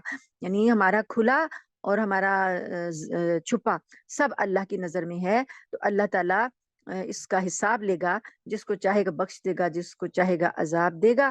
واللہ علی کل شیء قدیر، اللہ ہر چیز پر قادر ہے۔ ایسا نہیں ہے کہ اللہ تعالیٰ کی قدرت جو ہے وہ عذاب دینے میں کوئی قدرت نہیں ہوگی، اللہ قادر ہے، رحم کرنا چاہے تو اس پر بھی وہ قادر ہے، عذاب دینا چاہے تو اسے کوئی روکنے والا نہیں ہے، وہ اس پر بھی قادر ہے۔ آمن الرسول بما انزل الیہ من ربہ والمؤمنون، یہ رسول ایمان لائے، یعنی یہ رسول محمد صلی اللہ علیہ وآلہ وسلم ایمان لائے ہر اس چیز پر جو ان کے رب کی طرف سے ان کے اوپر نازل کی گئی ہے، اور تمام مومنین بھی۔ کلن آمن باللہ و ملائکتہ، ہر شخص جو ہے ان میں سے ہر ایک یعنی رسول اور مومن، یہ ان میں سے ہر ایک ایمان لایا اللہ پر، اس کے و ملائکتہ، اس کے فرشتوں پر، و کتبہ، اور اس کی کتابوں پر، و رسولہ، اور اس کے رسولوں پر۔ مومنین اور رسول یعنی حضرت محمد صلی اللہ علیہ وسلم اور ان کے ماننے والے، ان کا ایمان ہر اس چیز پر ہے جو اللہ نے نازل کی، فرشتوں پر ایمان ہے، کتابوں پر ایمان ہے، رسولوں پر ایمان ہے۔ لا نفرق بین احد من رسلہ، کسی رسول کے درمیان ہم فرق نہیں کرتے۔ وقالوا سمعنا واطعنا، اور وہ کہتے ہیں یعنی ایمان والے کیا کہتے ہیں، سمعنا، ہم نے سنا، واطعنا، اور ہم نے اطاعت کی، غفرانک ربنا، بخش دیجئے ہم کو اے ہمارے رب، والیک المصیر، اور آپ ہی کی طرف لوٹ کر جانا ہے۔ لا یکلف اللہ نفسا الا وسعها، اور اللہ تعالی نہیں تکلیف دیتا کسی بھی جان کو مگر جتنی کہ اس کی وسعت ہوتی ہے، طاقت ہوتی ہے۔ لہا ما کسبت وعلیہا ما اکتسبت، اور اس کے لیے ہے جو اس نے کمایا، یعنی فائدہ بھی اسی کام سے ہوگا جو اس نے کمایا اپنے ارادے سے کیا، اور نقصان بھی اس کو ہوگا جو اس نے اپنے ارادے سے کیا۔ ربنا لا تؤاخذنا، اے ہمارے رب تو ہماری پکڑ نہ کرنا، مواخذہ نہ کرنا، ان نسینا او اخطانا، اگر ہم بھول جائیں یا ہم سے خطا ہو جائے۔ ربنا، اے ہمارے رب، ولا تحمل علینا، ہم پر وہ اسرن، ہم پر وہ بوجھ نہ ڈالنا، کما حملتہ علی الذین من قبلنا، جیسا کہ آپ نے ہم سے پہلے لوگوں پر بوجھ ڈالا تھا۔ ربنا، اے ہمارے رب، ولا تحملنا، اور نہ آپ اٹھوائیے ہم سے وہ بوجھ، ما لا طاقت لنا بہ، جس کے اٹھانے کی ہم میں طاقت نہیں۔ واعف عنا، اور ہم کو معاف کر دیجئے، واغفر لنا، اور ہم کو بخش دیجئے، ورحمنا، اور ہم پر رحم فرمائیے، انت مولانا، بے شک آپ ہمارے مولا ہیں، فانصرنا، پس ہماری مدد فرمائیے، علی القوم الکافرین، کافروں کی قوم پر۔ یہ سورہ بقرہ اب اختتام پذیر ہوئی۔ یہ آخری جو 2 آیات ہیں یہ اللہ تعالیٰ کے عرش کے خزانے سے عطا کی گئی ہیں، تو ان آیات کے پڑھنے کی بہت فضیلت ہے۔ صبح اور شام ان کی تلاوت کی۔ نبی کریم صلی اللہ علیہ وآلہ وسلم کی حدیث مبارکہ کا مفہوم اس طرح سے ہے کہ جو شخص صبح کو یہ آیات پڑھ لے تو شام تک کے لیے یہ آیات اس کے لیے کافی ہو جائیں گی، اور جو شخص رات کے ابتدائی حصے میں پڑھ لے تو اگلی صبح تک کے لیے یہ آیات اس کے لیے کافی ہو جائیں گی، یعنی اس کی بخشش کے لیے کافی ہو جائیں گی۔ اور اگر اس دوران اس کو موت آ جائے گی تو اللہ تعالیٰ کی بخشش میں وہ ہوگا انشاءاللہ تعالیٰ۔ تو ان آیات کے پڑھنے کو اپنا معمول بنا لیں، اور سونے سے پہلے اور صبح کو اٹھ کر یہ تلاوت کی جائے ان کی۔ اللہ تعالیٰ سے دعا ہے کہ اللہ تعالیٰ ہمیں سورہ بقرہ کے تمام احکامات کو سمجھ کر عمل کرنے کی توفیق عطا فرمائے۔ آپ دیکھ لیجئے کہ اس ایک صورت میں دنیا جہان کے ہماری زندگی گزارنے کے لیے جتنی چیزیں ہمیں ضرورت ہیں، چاہیے ہیں، ساری کی ساری اس صورت میں بیان کر دی گئی ہیں۔ جو شخص اس ایک صورت کا علم حاصل کر لے، صحابہ کرام فرماتے تھے کہ وہ عالم ہے، اور وہ 8 سال لگاتے تھے ایک سورت کو پڑھنے میں۔ آگے ہے سورہ آل عمران۔ سورہ آل عمران بھی سورہ بقرہ کی طرح سے ایک طویل سورت ہے، اور تقریباً یہاں پر ان کے مضامین جو ہیں ملتے جلتے ہیں۔ عمران کیا ہے؟ عمران حضرت مریم علیہ السلام کے والد کا نام ہے، اور آل عمران کا مطلب ہے عمران کا خاندان۔ تو اس سورت کی آیات 33 سے لے کر 37 میں اس خاندان کا ذکر آیا ہے، اس لیے اس سورت کا نام سورہ آل عمران ہے۔ اس کے جو اکثر حصے ہیں وہ مدینہ میں جب مسلمان ہجرت کر کے آ گئے تھے تب نازل ہوئے، لیکن یہاں بھی کفار کے ہاتھوں انہیں بہت سی مشکلات درپیش تھیں۔ تو سب سے پہلے جو غزوہ بدر پیش آیا تو اس کے احوال بھی اس میں بتائے گئے ہیں۔ قریش کی جو شکست ہے اس کے بارے میں بھی بتایا گیا۔ پھر غزوہ احد پیش آیا، مسلمانوں کو جو عارضی پسپائی اختیار کرنی پڑی۔ ان دونوں غزوات کا ذکر بھی اس صورت میں آیا ہے، اور مسائل پر اللہ تعالیٰ نے قیمتی ہدایات عطا فرمائی ہیں۔ اور مدینہ میں اطراف میں جو یہودی بڑی تعداد میں آباد تھے، سورہ بقرہ میں بھی ان کے اعمال کا عقائد کا ذکر ہوا ہے تفصیل سے، تو یہاں پر عیسائیوں کا تذکرہ بھی آیا ہے، کیونکہ اصل جو رخ ہے، روح سخن یعنی خطاب کا جو رخ ہے عیسائیوں کی طرف ہے، کیونکہ نجران سے ایک وفد آیا تھا عیسائیوں کا، عرب کا جو علاقہ نجران ہے، تو وہ نبی کریم صلی اللہ علیہ وسلم کے پاس آئے تھے۔ تو ابتدائی حصہ تقریباً انہی کے دلائل کے جواب میں نازل ہوا ہے۔ اس کے علاوہ زکوٰۃ کے احکام بھی ہیں، سود کے احکام بھی ہیں، جہاد کے احکام بھی ہیں، اور کائنات پہ میں اللہ کی جو بکھری ہوئی نشانیاں ہیں اس پر غور و فکر کرنے کی دعوت بھی دی گئی ہے۔ شروع کرتے ہیں، بسم اللہ الرحمن الرحیم۔ الف لام میم، اللہ لا الہ الا هو الحی القیوم۔ الف لام میم، اللہ وہ ہے جس کے سوا کوئی معبود نہیں، جو سدا زندہ ہے اور پوری کائنات کو سنبھالے ہوئے ہے۔ نزل علیک الکتاب بالحق، اس نے تم پر وہ کتاب نازل کی ہے جو حق پر مشتمل ہے، مصدقا لما بین یدیہ، جو اپنے سے پہلی کتابوں کی تصدیق کرتی ہے، وانزل التوراۃ والانجیل، اور اسی نے تورات اور انجیل اتاری، من قبل ھدی للناس، لوگوں کو یہ اس سے پہلے ہدایت دیتی تھیں، وانزل الفرقان، اور حق اور باطل کو پرکھنے کا معیار اللہ نے نازل کیا، ان الذین کفروا، بے شک وہ لوگ جنہوں نے کفر کیا، بآیات اللہ، اللہ کی آیتوں کے ساتھ، لہم عذاب شدید، ان کے لیے عذاب سخت ہے، واللہ عزیز ذو انتقام، اور اللہ تعالی بہت زبردست اقتدار کا مالک بھی ہے اور برائی کا بدلہ دینے والا بھی ہے۔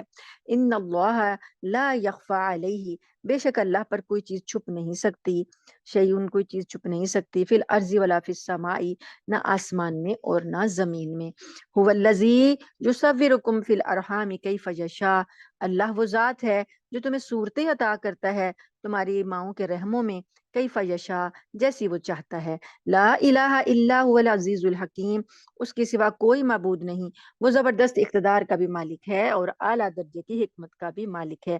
یہاں پر اللہ تعالیٰ نے انسان کے جو پیدائش کے مراحل ہیں اس پر غور کرنے کی دعوت دی ہے، کہ وہ اللہ کو اپنی پیدائش کے مرحلے پر غور کرو کہ اللہ کیسے تمہاری صورت بناتا ہے، تمہاری ماں کے پیٹ میں کس طریقے سے بناتا ہے۔ اربوں خربوں انسان اللہ نے پیدا کر دیے، لیکن ہر انسان کی صورت دوسرے سے مختلف بنتی ہے، کبھی بھی دو آدمی 100% ایک جیسے نہیں ہوتے، حتیٰ کہ جڑواں بچے جن کی بہت زیادہ مشابت ہوتی ہے ان میں بھی کوئی نہ کوئی چیز ڈفرینٹ ہوتی ہے۔ تو اس آیت کو بیان کر کے اگر انسان اس پر غور کرے تو اس آیت کی حقیقت کو بیان کر کے اللہ تعالیٰ اپنے وجود کی، اپنی وحدانیت کی اور اپنے اس حکمت کی طرف اشارہ کر رہے ہیں کہ اللہ کی پہچان تمہیں ہو جائے گی اگر تم اس ایک ہی آیت پر غور کر لو، اپنی تخلیق پر غور کر لو۔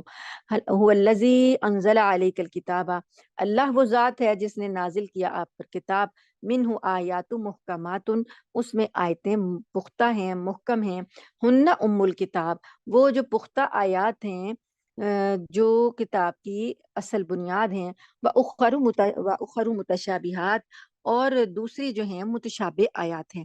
اب محکم اور متشابہ یہ قرآن پاک کی ایک اصطلاح ہے۔ محکم آیات وہ ہیں جن کے سمجھنے میں کوئی بھی جو ہے اختلاف نہیں ہے، کوئی تردد نہیں ہے، آسانی کے ساتھ سمجھ میں آتی ہیں، کلیئر کٹ سمجھ میں آتی ہیں۔ متشابہات وہ آیات ہیں جن میں کہ کئی معنی ہو سکتے ہیں، یہ بھی ہو سکتا ہے، یہ بھی ہو سکتا ہے۔ کچھ باتیں ہیں جو اللہ پاک نے اپنے نبی کو بتا دیں اور نبی کریم صلی اللہ علیہ وسلم نے امت کو بتا دیں، کچھ باتیں اللہ پاک نے نہیں بتائیں اور نبی کریم صلی اللہ علیہ وسلم نے بھی نہیں بتائیں، تو اس میں اختلاف ہو سکتا ہے۔ لیکن جو اصل بنیاد ہے وہ تھوڑی سی ہیں، وہ آیات متشابہ آیات انہیں کہتے ہیں، وہ تھوڑی سی ہیں۔ مثلا یہ حروف مقطعات یہ متشابہ آیات میں آئیں گی، جیسے الف لام میم، اس کا مطلب کافر یا خیال لگا لیں گے جو زبان کے ماہرین ہیں، لیکن اصل مطلب اللہ کو معلوم ہے، اللہ نے نہیں واضح کیا، نہ نبی کریم صلی اللہ علیہ وسلم نے بتایا، تو یہ متشابہ آیت کی ایک مثال ہے۔ اسی طرح وہ احکام جو غیب کی جو باتیں ہیں، غیب کی جو باتیں ہیں ان کے بارے میں بھی ہمیں زیادہ تردد کرنے کی ضرورت نہیں ہے، زیادہ فکر کرنے کا، اس کے بارے میں سوچنے کی اجازت نہیں ہے، وہ متشابہ آیات ہوں گی۔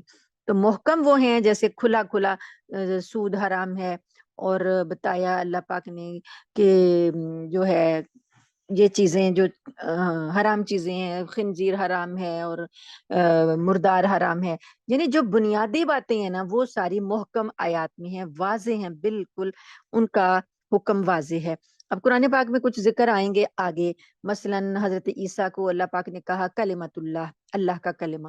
اب اس کی تشریح میں کیا ہے، اصل حقیقت کیا ہے، تھوڑی بہت بات تو ہم کریں گے لیکن بہت زیادہ ڈیٹیل میں جا کر اس کے اندر مین مخ نہیں نکالیں گے۔ اس طرح اللہ پاک نے حضرت عیسیٰ کے بارے میں کہا روح من اللہ، وہ اللہ کی طرف سے ایک روح تھے۔ اب اس کی تشریح میں جو گئے ہیں بہت زیادہ وہ باطل عقیدے ہو گئے اور وہ کفر کی طرف چلے گئے۔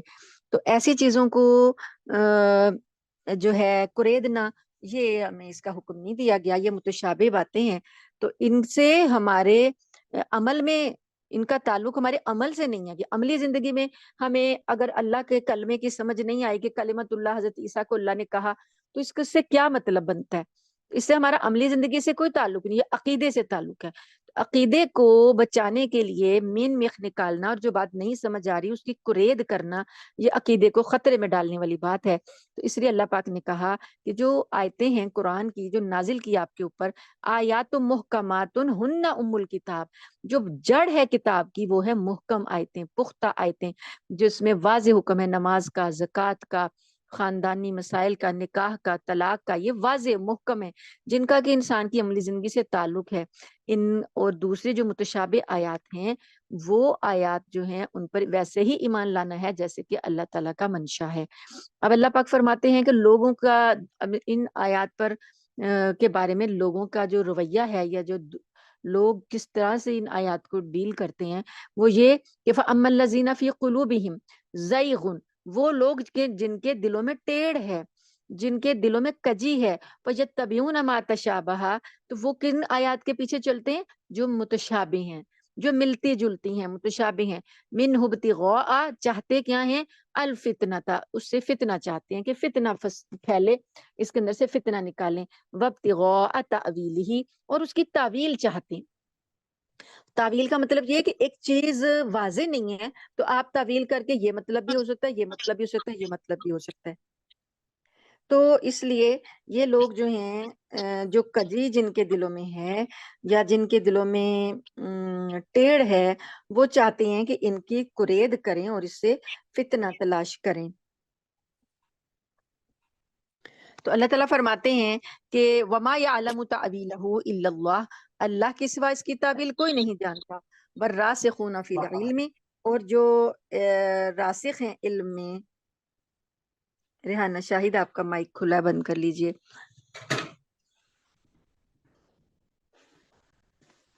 اور جو راسخ ہیں پکے علم میں، پختہ علم میں لوگ ہیں، وہ کیا کہتے ہیں؟ یقولون، وہ کہتے ہیں آمنا بھی، ہم اس پر ایمان لاتے ہیں. یعنی جو بھی اللہ تعالیٰ کا منشا ہے ہم اس پر ایمان لاتے ہیں. تو یعنی ایمان رکھتے ہیں لیکن اس کی قرید نہیں کرتے. کل من عند ربنا، ہر چیز ہمارے رب کی طرف سے ہے. وما یذکر الا اولو الالباب، اور نہیں نصیحت پکڑتے اس سے مگر اہل عقل. ربنا، اے ہمارے رب، یعنی اہل عقل جو ہیں وہ اللہ تعالیٰ سے دعا کرتے ہیں. ربنا لا تزغ قلوبنا بعد اذ ہدیتنا، کہ اے ہمارے رب ہدایت دینے کے بعد ہمارے دلوں کو ٹیڑھا نہ کرنا. وہب لنا من لدنک رحمہ، اور ہمیں اپنی طرف سے رحمت عطا کرنا. انک انت الوہاب، بے شک تو بہت زیادہ عطا کرنے والا ہے. یعنی علم حاصل کرنے کے دوران، اللہ تعالیٰ کی نشانیوں کو دیکھنے کے دوران اللہ سے یہ دعا کی جائے کہ اے اللہ پاک، جب کہ تو نے ہمیں ہدایت دے دی تو اب کہیں ایسا نہ ہو کہ ہمارے دل کسی اور طرف چلے جائیں اور ہمارے دل ٹیڑھے ہو جائیں اور ہم ہدایت کو ڈھونڈتے ڈھونڈتے کسی ٹیڑھے راستے پر نہ چل جائیں. تو یہ دعا جو ہے وہ مانگتے ہیں اور اللہ سے کہتے ہیں کہ تو ہمیں ہدایت پر رکھنا ہمارے دلوں کو. ربنا انک جامع الناس لیوم لا ریب فیہ، اے ہمارے رب جس دن تو لوگوں کو جمع کرے گا وہ دن جس میں کوئی شک نہیں ہے. ان اللہ لا یخلف المیعاد، تو بے شک تو اپنے وعدے کو خلاف نہیں کرتا. مطلب یہ کہ قیامت والے دن جو ہے تب یہ اپنی رحمت سے ہمیں نوازنا. ان الذین کفروا لن تغنی عنہم اموالہم، جو لوگ جنہوں نے کفر کیا ان کے مال ان کو کچھ کام نہیں آئیں گے. ولا اولادہم، اور نہ ان کی اولادیں، من اللہ شیئا، اللہ کے مقابلے میں کچھ کام نہیں آئیں گی. واولئک هم وقود النار، اور یہ لوگ آگ کا ایندھن ہیں. کدأب آل فرعون والذین من قبلہم، ان کا حال فرعون کی آل جیسا ہے اور وہ لوگ جو ان سے پہلے تھے. یعنی جو جن کے دلوں میں ٹیڑھ پن آ گیا، کجی آ گئی، تو ان کا حال جو ہے یہ آل فرعون کی طرح سے ہیں یا جو اور لوگ جو ان سے پہلے تھے. کذبوا بآیاتنا، جنہوں نے ہماری آیتوں کو جھٹلایا تھا. فأخذہم اللہ بذنوبہم، تو اللہ نے ان کو ان کے گناہوں کے سبب پکڑ لیا. واللہ شدید العقاب، اور اللہ شدید عذاب دینے والا ہے. قل للذین کفروا، کہہ دیجئے ان لوگوں سے جنہوں نے کفر کیا. ستغلبون وتحشرون الی جہنم، کہ تم ضرور مغلوب ہوگے اور تم ضرور اکٹھے کیے جاؤ گے جہنم کی طرف. وبئس المہاد، اور وہ بہت برا ٹھکانہ ہے. یعنی یہ پیشین گوئی کر دی گئی کافروں کو جو مسلمانوں کے کو تنگ کر رہے تھے، تکالیف دے رہے تھے، جنگیں مسلط کر رہے تھے. تو اللہ تعالیٰ نے پیشین گوئی کر دی کہ ان کو کہہ دیں کہ تم نے مغلوب ہونا ہی ہونا ہے، اور تم پھر آخر میں، دنیا میں تو مغلوبیت ہے اور آخرت میں جہنم کی طرف تمہیں اکٹھا کیا جائے گا، اور وہ بہت برا بچھونا ہے. قد کان لکم آیۃ فی فئتین التقطا، تمہارے لیے ایک نشانی ہے اس بات میں کہ جس دن دو جماعتیں ملی. فئۃ تقاتل فی سبیل اللہ، ایک جماعت تو اللہ کی راہ میں لڑتی تھی. وَأُخْرَىٰ كَافِرَةٌ يَرَوْنَهُم مِّثْلَيْهِمْ رَأْيَ الْعَيْنِ، اور دوسری جماعت کافر تھی، وہ ان کو دگنا دیکھ رہی تھی اپنی دیکھنے کی آنکھ سے. وَاللَّهُ يُؤَيِّدُ بِنَصْرِهِ، اور اللہ تائید کرتا ہے اپنی نصرت سے، یعنی اپنی مدد پہنچاتا ہے من یشاء، جس کو چاہتا ہے. ان فی ذلک لعبرۃ لأولی الابصار، بے شک اس میں عبرت ہے دیکھنے والوں کے لیے، آنکھیں رکھنے والوں کے لیے بڑا عبرت کا سامان ہے. یہاں سے اللہ پاک نے یہ جو دو گروہوں کا ذکر کیا، یہ غزوہ بدر کے دو گروہ ہیں. دو گروہ، ایک مسلمانوں کا گروہ اور ایک کافروں کا گروہ. ان دو گروہوں کو اللہ پاک نے لڑوایا بدر کے میدان میں. تو اللہ نے کہا کہ یہ ایک تمہارے لیے اس میں نشانی ہے. کمزور لوگ جو تھے، اہل بدر جو تھے، مسلمان جو تھے، وہ تھے 313 کی تعداد میں، اور ان کے پاس ظاہری طور پر کوئی بھی لڑائی کا سامان نہیں تھا، کوئی ان کے پاس ہتھیار نہیں تھے. 313 لوگوں میں صرف 9 لوگوں کے پاس تلواریں تھیں اور گھوڑے ٹوٹل 2 تھے. تو سواری بھی نہیں تھی اور کچھ بھی نہیں تھا، تو اس تنگی کے حالات میں اور اس نہتے قسم کے لوگوں نے 1000 کے لشکر کو شکست دی۔ تو اللہ پاک فرماتے ہیں کہ اس میں نشانی ہے۔ تو اللہ تعالیٰ جس کو چاہتا ہے اپنی مدد سے، تائید سے، اللہ تعالیٰ اس کو فتح دیتا ہے، اور دیکھنے والوں کے لیے اس میں عبرت ہے۔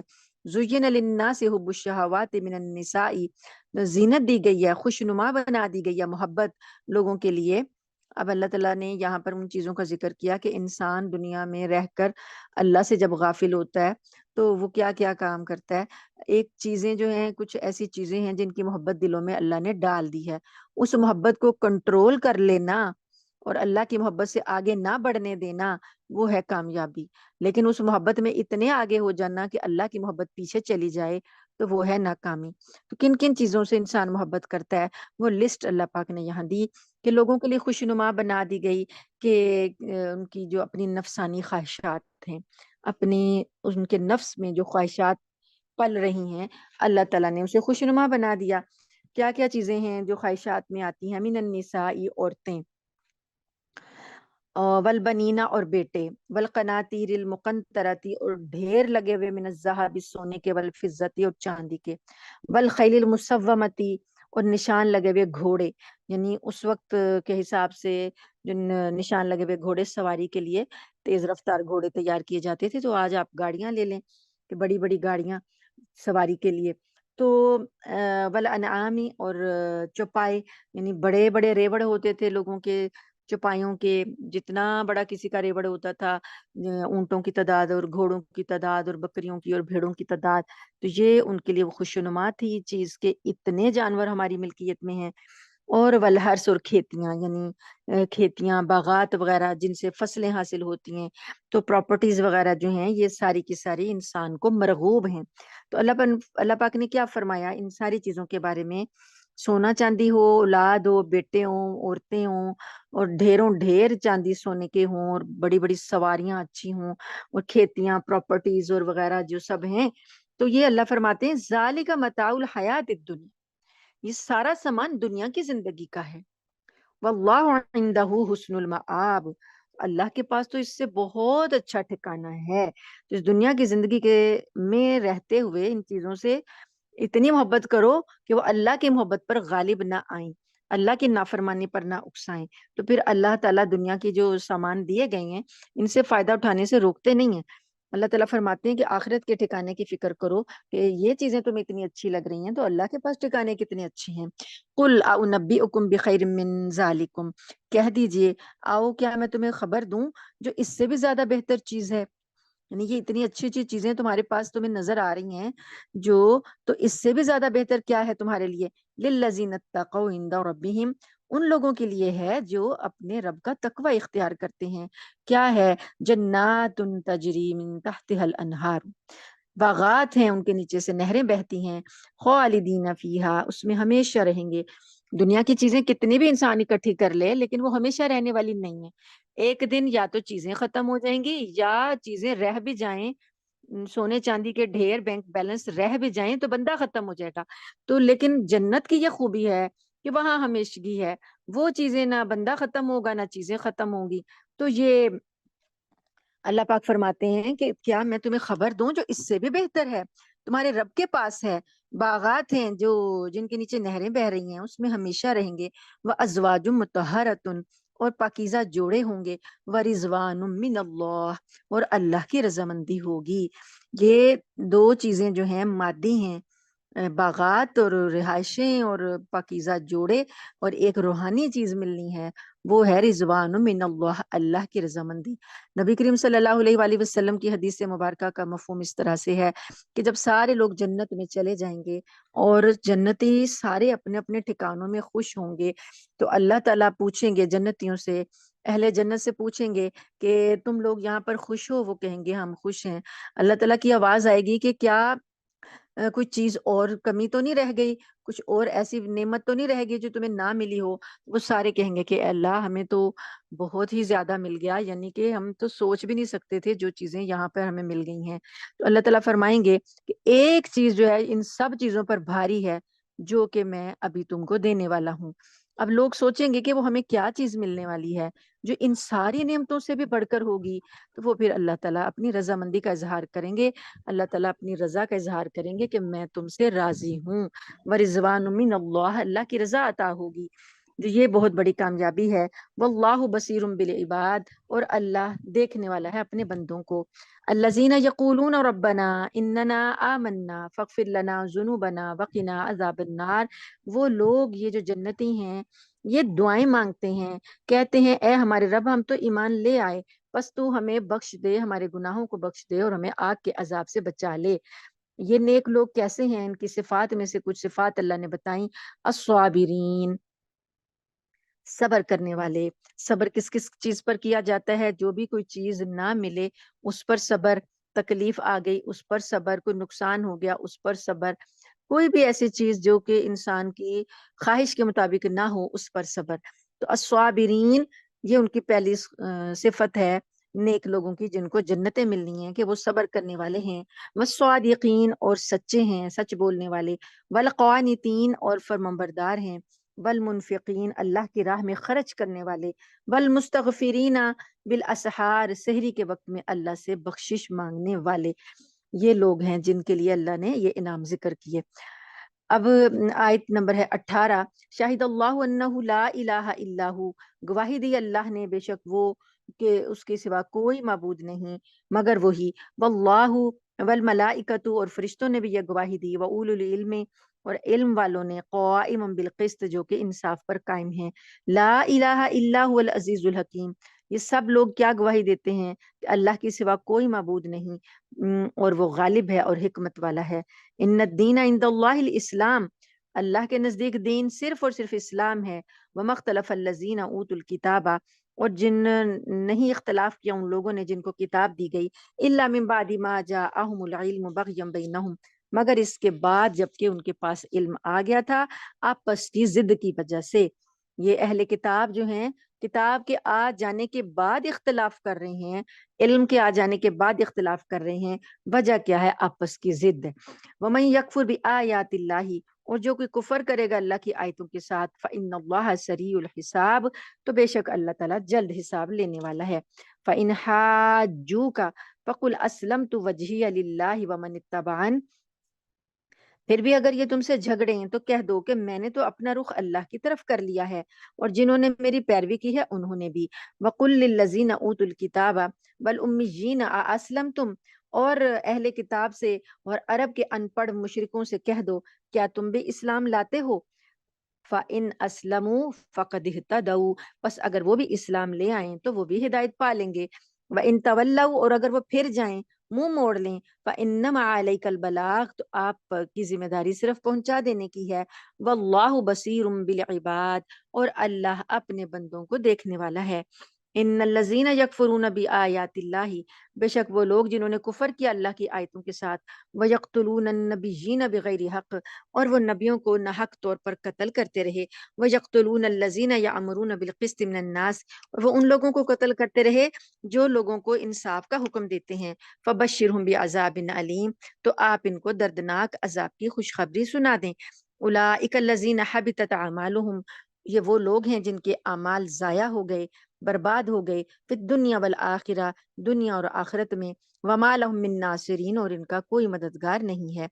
الم تر الی الذین اوتوا نصیبا من الکتاب یدعون الی کتاب اللہ، کیا تم نے ان لوگوں کو نہیں دیکھا جنہیں کتاب کا ایک حصہ دیا گیا تھا کہ انہیں اللہ کی کتاب کی طرف دعوت دی جاتی ہے، لیحکم بینہم ثم یتولی فریق منہم وہم معرضون، تاکہ وہ کتاب جو ہے ان کے درمیان فیصلہ کر دے، اس کے باوجود ان میں سے ایک گروہ منہ موڑ کر انحراف کر جاتا ہے۔ ذالک بانہم قالوا، یہ اس وجہ سے ہے کہ وہ کہتے ہیں لن تمسنا النار الا ایاما معدودات، وہ کہتے ہیں کہ ہمیں گنتی کے چند دنوں کے سوا آگ ہرگز نہیں چھوئے گی۔ وغرہم فی دینہم ما کانوا یفترون، اور انہوں نے جو جھوٹی باتیں تراش رکھی ہیں انہوں نے ان کے دین کے معاملے میں ان کو دھوکے میں ڈال رکھا ہے۔ فَكَيْفَ إِذَا جَمَعْنَاهُمْ لِيَوْمٍ لَا رَيْبَ فِيهِ، پھر اس وقت کیا حال ہوگا ان کا جب اللہ تعالیٰ ان کو اس دن میں جس میں کوئی شک نہیں ہے اس میں جمع کرے گا۔ وَوُفِّيَتْ كُلُّ نَفْسٍ مَا كَسَبَتْ، اور ہر جان کو اس کا پورا پورا بدلہ دے دیا جائے گا جو اس نے کمایا تھا، وہم لا یظلمون، اور ان پر ظلم نہیں کیا جائے گا۔ قل اللہم مالک الملک تؤتی الملک من تشاء، کہہ دیجئے کہ اے اللہ تو مالک ہے، اے اقتدار کے مالک اللہ تو مالک ہے بادشاہی کا، تو جس کو چاہتا ہے بادشاہی عطا کرتا ہے۔ وتنزع الملک ممن تشاء، اور تو چھین لیتا ہے بادشاہی جس سے تو چاہتا ہے۔ وتعز من تشاء وتذل من تشاء، اور تو چاہتا ہے جس کو عزت دیتا ہے اور جس کو تو چاہتا ہے ذلت دیتا ہے۔ بیدک الخیر، تمام تر بھلائی تیرے ہی ہاتھ میں ہے۔ انک علی کل شیء قدیر، یقیناً تو ہر چیز پر قدرت رکھتا ہے۔ تولج اللیل فی النہار، تو داخل کرتا ہے رات کو دن میں، وتولج النہار فی اللیل، اور تو داخل کرتا ہے رات کو دن میں، وتخرج الحی من المیت، اور تو ہی بے جان چیز سے جاندار کو برآمد کرتا ہے، وتخرج المیت من الحی، اور تو بے جان چیز سے زندہ کو نکالتا ہے، وترزق من تشاء بغیر حساب، اور تو جس کو چاہتا ہے بغیر حساب کے رزق دیتا ہے۔ لا يتخذ المؤمنون الکافرین، مومن لوگ مسلمانوں کو چھوڑ کر کافروں کو اولیاء دوست نہ بنائیں، من دون المؤمنین، مومنوں کو چھوڑ کر۔ ومن یفعل ذلک فلیس من اللہ فی شیء الا ان تتقوا منہم تقات، مگر کوئی تم میں سے ان کے ظلم سے بچنے کے لیے کوئی بچاؤ کا طریقہ اختیار کرے، اور وَيُحَذِّرُكُمُ اللَّهُ نَفْسَ، اور اللہ تمہیں اپنے عذاب سے بچاتا ہے، ڈراتا ہے، وَإِلَى اللَّهِ الْمَصِيرُ، اور اسی کی طرف سب کو لوٹ کر جانا ہے۔ قل کہہ دیجئے ان تخفوا ما فی صدورکم او تبدوہ یعلمہ اللہ، اے رسول لوگوں سے کہہ دیجئے کہ جو کچھ تمہارے دلوں میں ہے تم اسے چھپاؤ یا ظاہر کرو، اللہ اسے جان لے گا۔ وَيَعْلَمُ مَا فِي السَّمَاوَاتِ وَمَا فِي الْأَرْضِ، اور اللہ ہر چیز کا علم رکھتا ہے، وہ آسمانوں اور زمین کا ہر چیز کا جاننے والا ہے۔ واللہ علی کل شیء قدیر، اور وہ ہر چیز پر قدرت رکھتا ہے۔ یوم تجد کل نفس ما عملت من خیر محضرا، وہ دن یاد رکھو جس دن کسی بھی شخص نے نیکی کا جو کام کیا ہوگا اسے اپنے سامنے موجود پائے گا، وما عملت من سوء، اور جو کچھ اس نے برائی کا کام کیا ہوگا اس کو بھی۔ تبدو لو ان بینہا و بینہ امدا بعیدا، تو جو برائی کا عمل کیا ہوگا اس کو اپنے سامنے دیکھ کر یہ تمنا کرے گا کہ کاش اس کے اور اس کی بدی کے درمیان بہت دور کا فاصلہ ہوتا، یعنی جب برائی پیش آئے گی تو بندہ یہ حسرت کرے گا کہ کاش اس نے یہ برائی نہ کی ہوتی، اور اس کو اس سے اتنا دور کر دیا جائے، دور کا فاصلہ اس کے درمیان آ جائے۔ وَيُحَذِّرُكُمُ اللَّهُ نَفْسَهُ، اور اللہ تمہیں اپنے عذاب سے بچاتا ہے۔ وَاللَّهُ رَءُوفٌ بِالْعِبَادِ، اور اللہ اپنے بندوں پر بہت شفقت رکھتا ہے۔ قل کہہ دیجئے ان کنتم تحبون اللہ، اگر تم محبت کرتے ہو اللہ سے، فاتبعونی، پس میری پیروی کرو، یحببکم اللہ ویغفر لکم ذنوبکم، اللہ تم سے محبت کرے گا اور تمہارے گناہوں کو معاف کر دے گا۔ واللہ غفور الرحیم، اور اللہ بخشنے والا رحم کرنے والا ہے۔ اللہ کی محبت حاصل کرنی ہے تو کیا کرنا ہے؟ نبی کریم صلی اللہ علیہ وسلم کی پیروی کرنی ہے، تبھی اللہ کی محبت حاصل ہوگی۔ نبی کریم صلی اللہ علیہ وسلم کی نافرمانی کر کے کوئی بھی شخص اللہ کی محبت کا دعویٰ نہیں کر سکتا۔ تو ہر وہ عمل جس پہ نبی کریم صلی اللہ علیہ وسلم کی سنت کی مہر لگی ہے، جس پہ آپ صلی اللہ علیہ وسلم کی سنت کا ٹھپا لگا ہے، وہی عمل اللہ کے ہاں مقبول ہے۔ اللہ کے رسول کی سنتوں کو چھوڑ کر کوئی کیسا بھی نیک عمل ہو وہ اللہ تعالیٰ قبول نہیں کرے گا۔ قل اطیعوا اللہ والرسول، بار بار یہاں پر اللہ نے اپنی اطاعت کے ساتھ رسول کی اطاعت کو جوڑا ہے۔ دیکھیے فرما رہے ہیں اللہ پاک، کہہ دیجئے کہ اللہ کی اطاعت کرو اور اس کے رسول کی اطاعت کرو۔ فَإِن تَوَلَّوْا، پس اگر یہ منہ موڑ لیں، فَإِنَّ اللَّهَ لَا يُحِبُّ الْكَافِرِينَ، تو اللہ تعالیٰ ایسے کافروں کو پسند نہیں کرتا۔ کوئی شخص یہ نہیں کہہ سکتا کہ صرف قرآن ہمارے لیے کافی ہے۔ جو لوگ اپنے یہ دعویٰ کرتے ہیں کہ جی ہم اہل قرآن ہیں اور قرآن میں ساری باتیں موجود ہیں، ہمیں حدیث کی ضرورت نہیں ہے، منکرین حدیث وہ یہ ان کے دعوے باطل ہیں، وہ کسی اس میں مغالطے میں نہ رہیں کہ حدیث کا انکار کر کے وہ بخشے جائیں گے۔ اللہ تعالیٰ نے ہر جگہ اپنی اطاعت کے ساتھ رسول کی اطاعت کا بھی حکم دیا، اور حدیث کیا ہے؟ رسول اللہ صلی اللہ علیہ وسلم کی اطاعت ہے۔ ان اللہ اصطفى آدم و نوح و آل ابراہیم و آل عمران علی العالمین، بے شک اللہ نے چن لیا، منتخب کر لیا آدم کو اور نوح کو اور آل ابراہیم کو و آل عمران کو علی العالمین، تمام جہانوں پر۔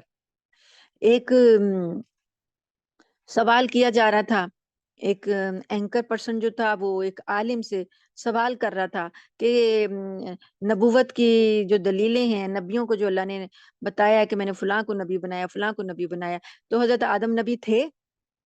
اس کی کیا دلیل ہے؟ قرآن میں کہاں لکھا ہے کہ حضرت آدم نبی تھے؟ تو انہوں نے یہ آیت پڑھ کے سنائی کہ اللہ نے چن لیا آدم کو اور نوح کو اور آل ابراہیم کو اور آل عمران کو پورے جہانوں پر۔ تو یعنی یہاں تک بھی فتنہ پھیلایا جاتا ہے، کہا جاتا ہے کہ قرآن میں وہ آیت بتائیں جس میں اللہ نے کہا کہ میں نے آدم کو نبی بنایا ہے۔ ذریتم بعضها من بعض، اللہ فرماتے ہیں کہ یہ ہم نے چنی ہوئی اولادیں تھیں ابراہیم علیہ السلام کی اور عمران کی، چنے ہوئے یہ لوگ تھے، ان کی اولادوں میں بعض کو ہم نے چنا۔ واللہ سمیع علیم، اور اللہ سننے والا جاننے والا ہے۔ اذ قالت امرأة عمران رب انی نذرت لک ما فی بطنی محررا فتقبل منی۔ اب یہ اللہ تعالیٰ حضرت مریم علیہ السلام کی پیدائش کا واقعہ بتا رہے ہیں۔ اذ قالت امرات عمران، عمران کی جو عورت ہے، عمران کی بیوی ہے، جب اس نے یہ کہا کہ اے میرے رب، میں نظر مانتی ہوں کہ جو میرے بطن میں ہے، یعنی جو میرے پیٹ میں بچہ ہے، اس کو جب وہ پیدا ہوگا تو میں اس کو تیرے لیے وقف کر دوں گی، آزاد کر دوں گی۔ یعنی اس وقت یہ تھا کہ جو تورات کا علم حاصل کرتے تھے اور جو عبادت خانوں میں رہتے تھے، اللہ کے لیے وقف ہو جاتے تھے عالم، تو اس کے لیے ان کے لیے اعزاز ہوتا تھا کہ ہم نے اپنے بچے کو اللہ کے لیے وقف کر دیا، اور یہ صرف تورات کا علم حاصل کرے گا اور دنیا کے کام نہیں کرے گا، اور ہر وقت وہ عبادت خانے میں رہے گا۔ تو یہ زیادہ تر ایسا ہی ہوتا تھا کہ بیٹے ہی ہوتے تھے، لڑکے یعنی اس کام کے لیے وقف ہوتے تھے۔ تو یہ جو عمران کی بیوی تھیں، یعنی حضرت مریم علیہ السلام کی والدہ جو تھیں، ان کو بھی توقع تھی کہ اللہ تعالیٰ ان کو بیٹا دے گا، تو وہ ان کو اللہ کے لیے وقف کر دیں گی۔ تو انہوں نے نظر مان لی کہ اے اللہ، میں جو بھی پیدا ہوگا میرا بچہ، میں اس کو آپ کے لیے وہ آزاد کر دوں گی، فتقبل منی، تو آپ اس کو میری طرف سے قبول کر لیجئے۔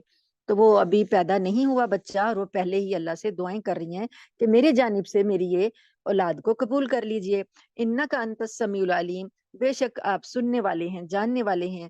فلما وضعتها، پھر جب اس نے جنا، اس کو پیدا کیا، اس کو، قالت، کہنے لگی، رب انی وضعتها انثى، اے رب میرے، میں نے تو، میرے ہاں تو پیدا ہوئی ہے لڑکی، واللہ اعلم بما وضعت، اللہ تعالیٰ تو جانتے تھے، خوب جانتے تھے کہ وہ کیا پیدا کیا ہے اس نے، ولیس الذکر کالانثی، اور لڑکی تو لڑکے جیسی نہیں ہو سکتی، یعنی کہ اس معاملے میں اللہ کے ہاں وقف کرنے کے لیے، مسجد میں، عبادت خانے میں رکھنے کے لیے تو پہلے لڑکے ہی چل رہے تھے، تو لڑکی تو اب یہ اس کی مانند نہیں ہو سکتی۔ وَإِنِّي سَمَّيْتُهَا مریم، اور میں نے اس بچی کا نام مریم رکھا ہے، وَإِنِّي أُعِيذُهَا بِكَ وَذُرِّيَّتَهَا مِنَ الشَّيْطَانِ الرَّجِيمِ، اور بے شک میں اس کو آپ کی پناہ میں دیتی ہوں، اور اس کی اولاد کو بھی آپ کی پناہ میں دیتی ہوں شیطان مردود سے۔ یعنی اپنی اولاد کو پیدا ہوتے ہی اللہ کے سپرد کیا، اللہ کی پناہ میں دیا، شیطان سے پناہ مانگی۔ یہ چیز ہمیں تعلیم دی جا رہی ہے کہ جیسے ہی بچہ پیدا ہو، بچے کی ماں جو ہے وہ اعوذ باللہ من الشیطان الرجیم پڑھ کے اللہ پاک کے اپنی اولاد کو، اپنے اور اس کی آنے والی ذریت کو اللہ کی پناہ میں دے۔ فتقبلها، تو اللہ فرماتے ہیں کہ میں نے اس بچی کو یا اس کی ماں کی نظر کو قبول کیا، ربوہا، اس کے رب نے، بقبول حسن، بہت اچھے طریقے سے قبول کرنا، وَأَنبَتَهَا نَبَاتًا حَسَنًا، اور اس کی پرورش کی، اسے پروان چڑھایا بہترین طریقے سے، وَكَفَّلَهَا زَكَرِيَّا، اور اس کی کفالت یا سرپرستی زکریا علیہ السلام نے کی۔ کلما دخل علیہا زکریا المحراب، جب بھی کبھی داخل ہوتے زکریا المحراب میں، محراب وہ جو عبادت خانہ تھا، جہاں وہ رہتی تھیں، وہاں پر جب کمرے میں داخل ہوتے، وجدا عندها رزقا، تو پاتے اس کے پاس رزق، قال کہتے، یا مریم ان لکی ھذا، اے مریم یہ کہاں سے آیا؟ قالت کہتی ہیں ہوا من عند اللہ، یہ تو اللہ کی طرف سے ہے، ان اللہ یرزق من یشاء بغیر حساب، بے شک اللہ جس کو چاہتا ہے بغیر حساب کے رزق دیتا ہے۔ اب یہ بات اس وجہ سے آئی کہ جو کفالت کا ذکر جو ہے وہ اس وجہ سے ہوا کہ حضرت عمران جو تھے وہ تھے بیت المقدس کے امام، تو بیت المقدس کے امام تھے، تو ان کی بیوی جو ہیں یعنی مریم علیہ السلام کے والد عمران ہیں، تو ان کی والدہ کا نام ہے حنا، تو ان کی اولاد کوئی نہیں تھی پہلے، تو انہوں نے اس لیے نظر مانی کہ اگر اللہ تعالیٰ ان کو اولاد دے گا تو وہ اسے بیت المقدس کی خدمت کے لیے وقف کر دیں گی۔ تو جب حضرت مریم پیدا ہوئیں تو حضرت عمران کا انتقال ہو گیا، تو اب حضرت حنا جو تھیں، ماں جو تھیں، وہ جو تھے زکریا علیہ السلام ان کے بہنوئی تھے، یعنی زکریا علیہ السلام کی زوجہ محترمہ اور حنا یہ آپس میں سگی بہنیں تھیں، تو حضرت مریم کے یہ خالو لگے زکریا علیہ السلام، تو اب حضرت مریم کی سرپرستی کا مسئلہ جب پیدا ہوا تو قرعہ اندازی کی گئی کہ اس کا فیصلہ خاندان کے بہت سے لوگ تھے جو چاہتے تھے کہ وہ مریم کی کفالت کریں، تو پھر قرعہ اندازی کی گئی، تو قرعہ جو تھا حضرت زکریا علیہ السلام کے نام نکل آیا۔ اس قرعے کا نکلنے کا ذکر بھی آگے آئے گا انشاءاللہ۔ تو اللہ تعالیٰ نے مریم علیہ السلام کی کفالت ایک نبی کے سپرد کی، زکریا علیہ السلام کی، اور یہ جو تھے حضرت زکریا علیہ السلام یہ بھی ابھی تک اولاد سے محروم تھے، ابھی تک ان کے ہاں بھی اولاد نہیں تھی اور بوڑھے ہو چکے تھے، تو اللہ فرماتے ہیں کہ جب وہ ان کو دیکھ بھال کے لیے، جب ان کے پاس کھانا وانا دینے کے لیے مریم علیہ السلام کے پاس آتے تو وہاں پر پہلے سے ہی کھانا موجود ہوتا، پھل موجود ہوتے، تو وہ وہاں کے علاقے کے بھی نہیں تھے اور موسم کے بھی حساب سے نہیں تھے، تو پوچھتے کہ یہ کہاں سے آئے ہیں، تو مریم علیہ السلام فرماتی ہیں کہ یہ تو اللہ نے مجھے دیے ہیں، تو اللہ تعالیٰ جس کو چاہتا ہے بغیر حساب کے رزق دیتا ہے۔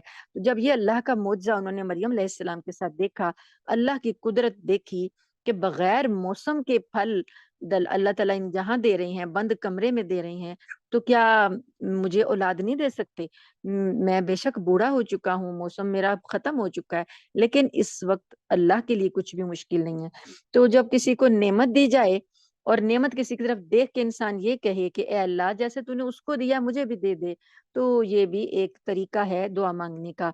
تو یہ بھی یہ حسد اور رشک والے جذبات نہیں ہوتے، بس اللہ سے یہ کہا جاتا ہے کہ اللہ پاک آپ ایسی نعمت مجھے بھی دے دیں۔ یہاں پر مریم علیہ السلام کے پاس معجزات دیکھ کر حضرت زکریا علیہ السلام نے اپنے لیے اللہ سے دعا کی، ہنالک دعا زکریا ربہ، اس موقع پر زکریا نے اپنے رب سے دعا کی، قال رب ہب لی من لدنک ذریۃ طیبۃ، اے میرے رب مجھے خاص اپنے پاس سے پاکیزہ اولاد عطا فرما دے، انک سمیع الدعاء، بے شک تو دعا کا سننے والا ہے۔ تو یہ توجہ کی بات ہے کہ ان کی توجہ اس طرف گئی کہ مجھے بھی اللہ تعالیٰ بے موسمی اولاد دے سکتے ہیں۔ فنادت الملائکۃ، دعا قبول ہو گئی، فرشتے نے پکارا، وہو قائم یصلی فی المحراب، اور وہ کھڑے تھے محراب میں نماز پڑھتے ہوئے، جب نماز کے لیے وہ کھڑے ہوئے تھے تو وہیں پر اللہ کی طرف سے فرشتے کی آواز آئی، ان اللہ یبشرک بیحییٰ، بے شک اللہ آپ کو خوشخبری دیتا ہے یحییٰ کی، مصدقا بکلمۃ من اللہ، وہ تصدیق کریں گے اللہ کے کلمے کی، سیدن اور سردار ہوں گے، حصوراً اور اپنے آپ کو مکمل طور پر نفسانی خواہشات سے روکے ہوئے ہوں گے، نبیًا اور نبی ہوں گے، من الصالحین اور ان کا شمار نیک لوگوں میں، راست بازوں میں ہوگا۔ اب جو خوشخبری آئی ہے بیٹے کی، اس کی صفات بھی فرشتے نے بتائیں کہ ان میں یہ صفات ہوں گی کہ وہ اللہ کے کلمے کی تصدیق کریں گے۔ اللہ کا کلمہ بھی آگے آئے گا، یعنی عیسیٰ علیہ السلام کی پیدائش ابھی آگے ہوگی، تو وہ اللہ کا کلمہ پہلے ہی بتا دیا گیا کہ عیسیٰ علیہ السلام کی یہ تصدیق کریں گے حضرت یحییٰ۔ تو حضرت یحییٰ اور حضرت عیسیٰ علیہ السلام آپس میں خالہ زاد بھائی ہیں، تو یہاں پر ایک صفت یہ بتائی ان کی کہ وہ اللہ کے کلمے کی تصدیق کریں گے، دوسرے یہ کہ وہ سردار ہوں گے، مطلب لوگوں کے پیشوا ہوں گے، نبی ہوں گے، اور اپنے آپ کو نفسانی خواہشات پر ان کا اتنا کنٹرول ہوگا کہ وہ اپنے آپ کو بالکل بچا کے رکھیں گے، اور اللہ کی طرف سے نبی ہوں گے، نیکوں کے سردار ہوں گے۔ اب دعا تو مانگی تھی حضرت زکریا علیہ السلام نے بیٹے کے لیے، تو یکدم ہی جب اس طرح کی خوشخبری آ گئی تو اب وہ حیرت کا اظہار کر رہے ہیں، کہتے ہیں قال رب انا یکون لی غلام، اے میرے رب میرے لڑکا کیسے ہوگا، وقد بلغنی الکبر، مجھ کو تو بڑھاپا آ پہنچا ہے، وامراتی آخر، اور میری بیوی بھی بانجھ ہے۔ قال کذالک اللہ یفعل ما یشاء، فرشتے نے اللہ کا پیغام پہنچایا، کہا کہ اسی طرح سے اللہ جو چاہتا ہے وہ کر لیتا ہے۔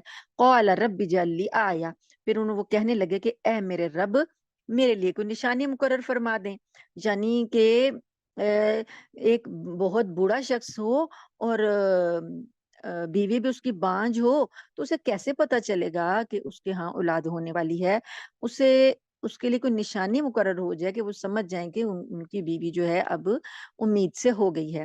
تو انہوں نے نشانی مانگی اللہ سے کہ اللہ مجھے کیسے پتا چلے گا، میرے لیے کوئی نشانی بنا دیں۔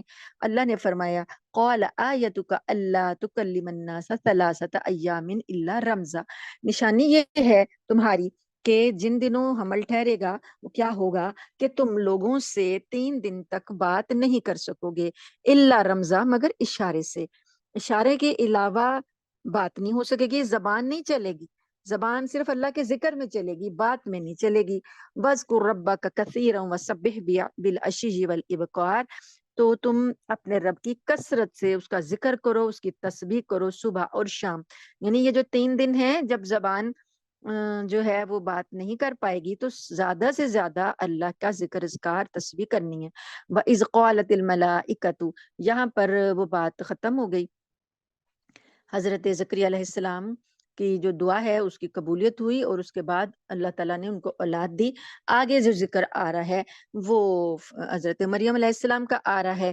حضرت مریم علیہ السلام سے فرشتے نے کیا کہا، وَإِذْ قَالَتِ الْمَلَائِكَةُ يَا مَرْيَمُ، فرشتے آئے مریم علیہ السلام کو خوشخبری دی ہے، آواز دی ہے اور بشارت دی ہے، کہا ہے ان اللہ اصطفاکی وطہرکی واصطفاکی علی نساء العالمین، کہ بے شک اللہ نے تمہیں منتخب کر لیا، چن لیا، یو آر سلیکٹڈ، وطہرکی، اور تمہیں پاک کیا ہے، واصطفاکی علی نساء العالمین، تمام دنیا کی جہان کی جتنی عورتیں ہیں ان میں آپ کو چن لیا ہے۔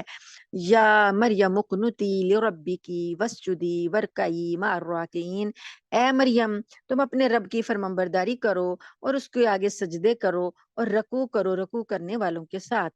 ذالک من انباء الغیب، یہ خبریں ہیں غیب کی، نوحیہ الیک، ہم آپ کی طرف ان کو وحی کرتے ہیں۔ وما کنت لدیہم اذ یلقون اقلامہم، اور آپ اس وقت موجود نہیں تھے جب وہ اپنے قلم ڈال رہے تھے، ایہم یکفل مریم، کہ کون مریم کی کفالت کرے گا، وما کنت لدیہم اذ یختصمون، اور آپ اس وقت نہیں تھے جب کہ وہ آپس میں جھگڑ رہے تھے۔ یہ بات میں نے آپ کو بتائی کہ مریم علیہ السلام کی کفالت کے لیے سارے خاندان کے افراد جو تھے وہ آپس میں جھگڑا بحث کر رہے تھے، تو پھر قرہ ڈالا گیا قلم کے ذریعے کہ پانی کے بہاؤ پر کلمیں چھوڑی گئیں، اور جس کے قلم پانی کے بہاؤ سے اپوزٹ چلی، الٹی چلی، وہ قرہ جو تھا اس کے نام نکلا۔ تو وہ اللہ نے بتایا کہ جب یہ کلمیں ڈال رہے تھے کہ مریم کی کفالت کے سلسلے میں جب جھگڑا ہو رہا تھا تو آپ وہاں موجود نہیں تھے، یہ غیب کی خبریں ہم آپ کو دے رہی ہیں۔ اذ قالت الملائکۃ یا مریم ان اللہ یبشرک بکلمۃ منہ، اور جب فرشتوں نے کہا اے مریم بے شک اللہ تجھ کو بشارت دیتا ہے اپنی طرف سے ایک کلمے کی۔ اب حضرت عیسیٰ علیہ السلام کو کلمت اللہ کیوں کہا جاتا ہے؟ کہ اللہ تعالیٰ نے کہا ہے کہ وہ اللہ کا کلمہ تھے، ٹھیک ہے۔ تو یہ آیت متشابہ ہے جو پہلے ذکر ہوا۔ اب یہاں پر عیسائیوں کی جو عقائد ہیں، عیسائی حضرت عیسیٰ علیہ السلام کو اللہ کا بیٹا مانتے ہیں، تو اللہ تعالیٰ یہاں پر کھول کھول کے بتا رہی ہیں کہ عیسیٰ علیہ السلام کون تھے، ان کی ماں کا کیا نام تھا، اور ان کی ماں کے ساتھ اللہ پاک نے کیا اعزاز ان کو دیے، اور حضرت عیسیٰ علیہ السلام کی پیدائش کیسے کی، اور نبی کریم صلی اللہ علیہ وسلم جو باتیں بتا رہی ہیں تو اللہ پاک فرماتے ہیں کہ یہ خبریں ہم آپ کو دے رہے ہیں، آپ تو اس وقت وہاں موجود نہیں تھے۔ مطلب کہنے کا یہ ہے کہ عیسائی لوگ جب یہ قرآن سنیں گے تو انہیں پتا ہوگا کہ یہ اللہ تعالیٰ جب خبریں بتا رہے ہیں تو یہ سچی بتا رہے ہیں۔ تو اب یہاں پر عیسیٰ علیہ السلام کو کی بشارت کی، ان کی پیدائش کی جو بشارت ہے وہ حضرت مریم علیہ السلام کو دی جا رہی ہے۔ تو انہیں فرشتوں نے کہا کہ اے مریم، اللہ تعالیٰ تجھے بشارت دیتا ہے اپنی طرف سے کلمے کی، اسمہ المسیح عیسی ابن مریم، ان کا نام ہوگا مسیح عیسیٰ ابن مریم۔ جہاں بھی اللہ پاک نے عیسیٰ علیہ السلام کا ذکر کیا ہمیشہ ابن مریم کہہ کر کیا، کہیں بھی خالی عیسیٰ کا ذکر نہیں کیا۔ کیوں ابن مریم بار بار کہا؟ مریم کا بیٹا، مریم کا بیٹا کیوں بار بار کہا؟ کہ اور کسی نبی کے بارے میں نہیں کہا، کیونکہ اس کو لوگ کہتے تھے عیسائی اللہ کا بیٹا، اللہ تعالیٰ بار بار کہتے ہیں مریم کا بیٹا، مریم کا بیٹا۔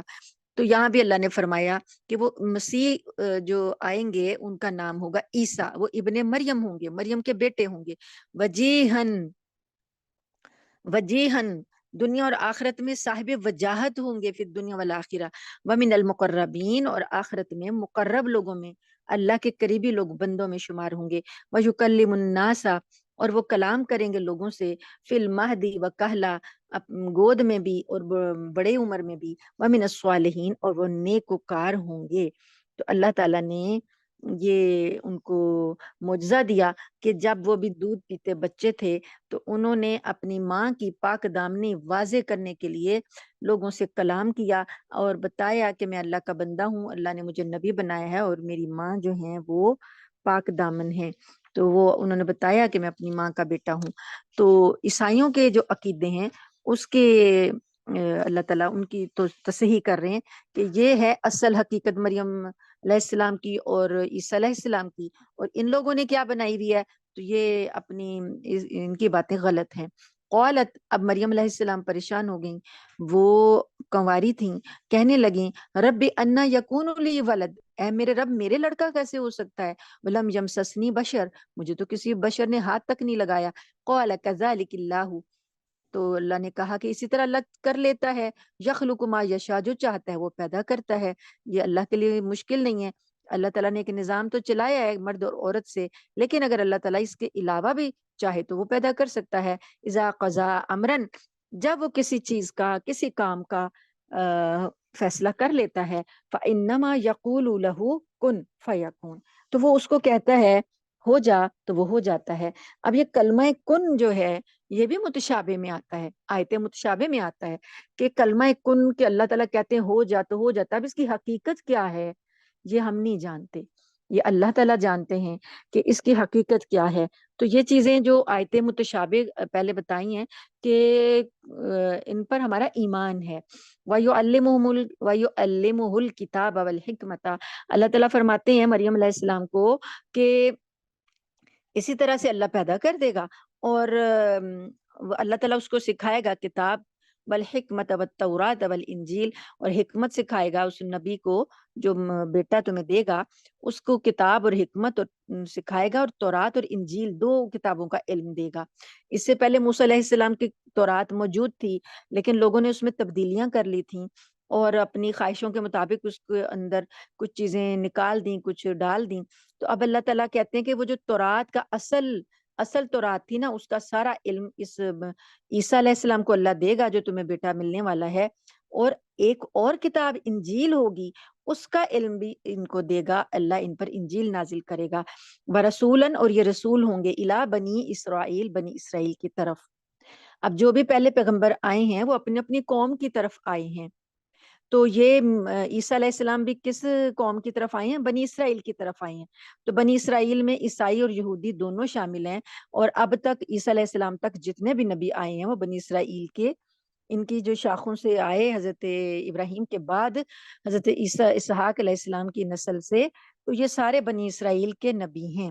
ٹھیک ہے، تو اب یہاں پر جو رسول اللہ صلی اللہ علیہ وآلہ وسلم ہمارے محمد صلی اللہ علیہ وآلہ وسلم ہیں، اس کو اللہ پاک نے کیا کہا ہے کہ ہم نے آپ کو رسول بنا کر بھیجا ہے، الی کافۃ للناس، کافۃ للناس، تمام انسانوں کے جو گروہ ہیں، کتنی انسانیت ہے جمیعہ، ساری انسانیت کے لیے آپ کو رسول بنایا۔ لیکن عیسیٰ علیہ السلام کے لیے اللہ نے کہا کہ بنی اسرائیل کے رسول ہیں، بس بنی اسرائیل کے علاوہ اور جتنی قومیں آباد ہیں دنیا میں ان کی طرف ان کی رسالت نہیں ہے۔ انی قد جئتکم بآیۃ من ربکم، اب یہ جو آگے بات آ رہی ہے یہ عیسیٰ علیہ السلام کا کلمہ ہے جو وہ بولیں گے اپنی قوم سے، کہیں گے کہ انی بے شک میں تحقیق بھیجا گیا ہوں تمہارے پاس تمہارے رب کی طرف سے نشانی کے ساتھ، انی بے شک میں اخلق لکم من الطین کہیئۃ الطیر، بے شک میں تمہارے لیے تخلیق کرتا ہوں پرندے کی شکل، فانفخ فیہ، پھر میں اس میں روح پھونکتا ہوں، فیکون طیرا باذن اللہ، تو وہ اللہ کے حکم سے پرندہ بن جاتا ہے، وابرئ الاکمہ والابرص، اور میں تم لوگ جو مادر زاد اندھے ہوتے ہیں یعنی پیدائشی اندھے ہوتے ہیں اس کو، اور ابرس یعنی برس کا جو مرض ہے، کوڑ کا جو مرض ہے اس کو بھی میں تندرست کر دیتا ہوں باذن اللہ، کیسے؟ اللہ کے حکم سے، وانبئکم، اور میں تمہیں بتاتا ہوں، خبریں دیتا ہوں، بما تاکلون، جو کچھ تم کھاتے ہو اپنے گھروں میں، وما تدخرون، اور فی بیوتکم، اور جو تم اپنے گھروں میں ذخیرہ کر کے آتے ہو، تو یہ ساری خبر میں دیتا ہوں تمہیں۔ ان فی ذلک لآیۃ لکم ان کنتم مؤمنین، بے شک اس میں نشانی ہے تمہارے لیے اگر تم مومن ہو۔ اب یہ عیسیٰ علیہ السلام کے معجزات تھے کہ وہ گارے سے، مٹی سے ایک شکل بناتے، اس شکل کو پہ پھونک مارتے، اللہ کے حکم سے کہتے کہ تو زندہ ہو جاتا، وہ پرندہ اڑ جاتا زندہ ہو کر، اور اس کے بعد جو کوئی پیدائشی اندھا ہے، پیدائشی اندھے کا تو علاج آج تک نہیں آیا، سائنس کی اتنی ترقی کے باوجود بھی پیدائشی اندھے کو آنکھیں نہیں دی جا سکتی، تو وہ مرض تھا لا علاج، تو وہ اس کی آنکھوں پر ہاتھ پھیرتے اللہ کے حکم سے تو وہ آنکھیں ٹھیک ہو جاتی۔ پھر اب برس کا مرض، کوڑے کا مرض جو ہے اس کا بھی علاج آج تک نہیں آیا، کہ وہ ایسا مرض ہے کہ جو دوسروں کو بھی لگ جاتا ہے، اور اس میں ہڈیاں اور ماس جو ہے، سکن جو ہے، گوشت جو ہے گل گل کر ختم ہو جاتا ہے۔ تو یہ ایسے ناممکن جو امراض تھے، وہ اللہ کے معجزے ان کو ایسے دیے گئے کہ وہ ان پر ہاتھ پھیرتے تو انہیں شفا ہو جاتی۔ پھر مردوں کو بھی زندہ کرنے کا معجزہ دیا گیا کہ کوئی شخص اگر چاہتا کہ میں اپنے فلاں مردے سے بات کروں اور اسے دیکھوں، پرانا کوئی مرا ہوا ہوتا، تو وہ حضرت عیسیٰ علیہ السلام اللہ کے حکم سے اسے کہتے مردے کو کہ تم قم باذن اللہ، اللہ کے حکم سے تم اٹھ جاؤ، تو وہ اٹھ جاتا اور زندہ ہو جاتا۔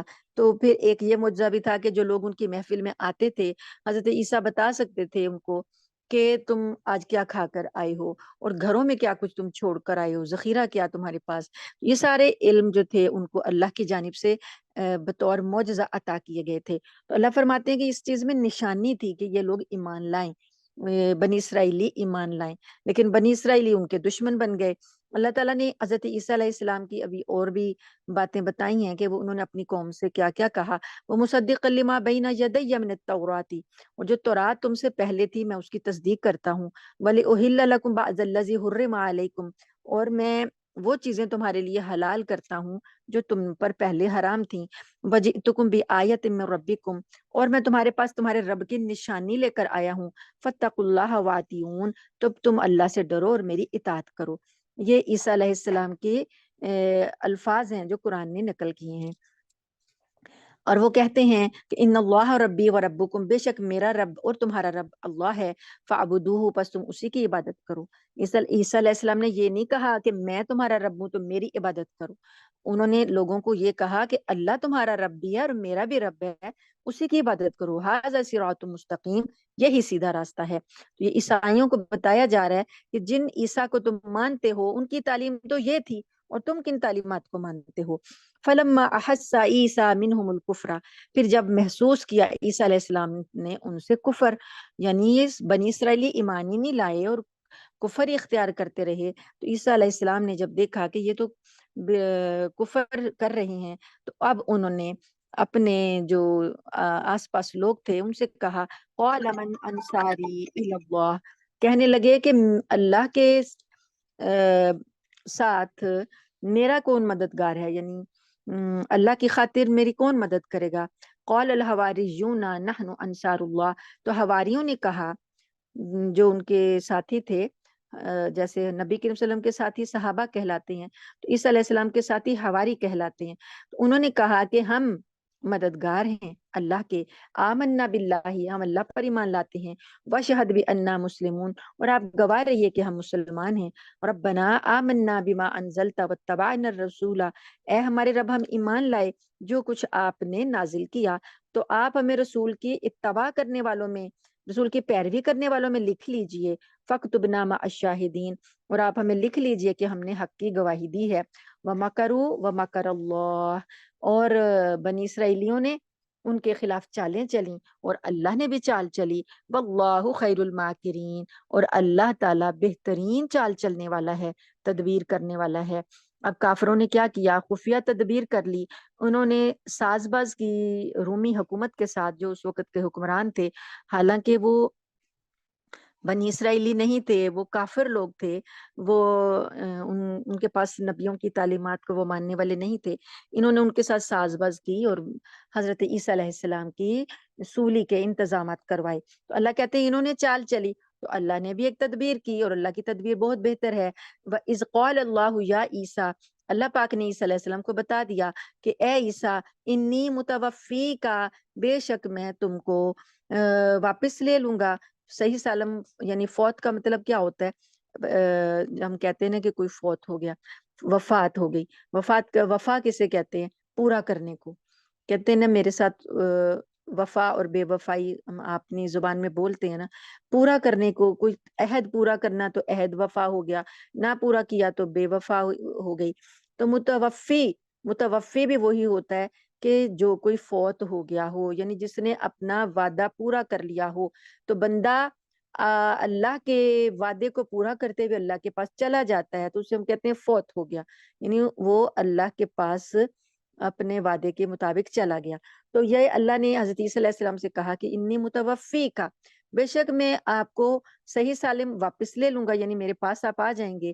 وَرَافِعُکَ، اور میں آپ کو بلند کروں گا، اٹھا لوں گا، الیہ، اپنی طرف، وَمُطَہِّرُکَ، اور میں آپ کو پاک کروں گا، من الذین کفروا، ان لوگوں سے جنہوں نے کفر کیا، یعنی یہ جو کافر لوگ ہیں میں ان سے آپ کو بچا لوں گا۔ وَجَاعِلُ الَّذِينَ اتَّبَعُوكَ، اور جن لوگوں نے آپ کی پیروی کی ہے، ان کو فوق الذین کفروا الی یوم القیامت، کافروں کے اوپر غالب رکھوں گا، یعنی جو آپ کے ماننے والے ہیں ان کو، ان کافروں کے اوپر میں غلبہ دوں گا، قیامت تک ان کو میں غالب رکھوں گا۔ ثم الی مرجعکم، پھر میری ہی طرف تم نے لوٹ کر آنا ہے۔ فاحکم بینکم، پھر تم فیصلہ، فاحکم بینکم، پھر میں فیصلہ کروں گا تمہارے درمیان، فیما کنتم فیہ تختلفون، جن باتوں میں تم اختلاف کرتے تھے۔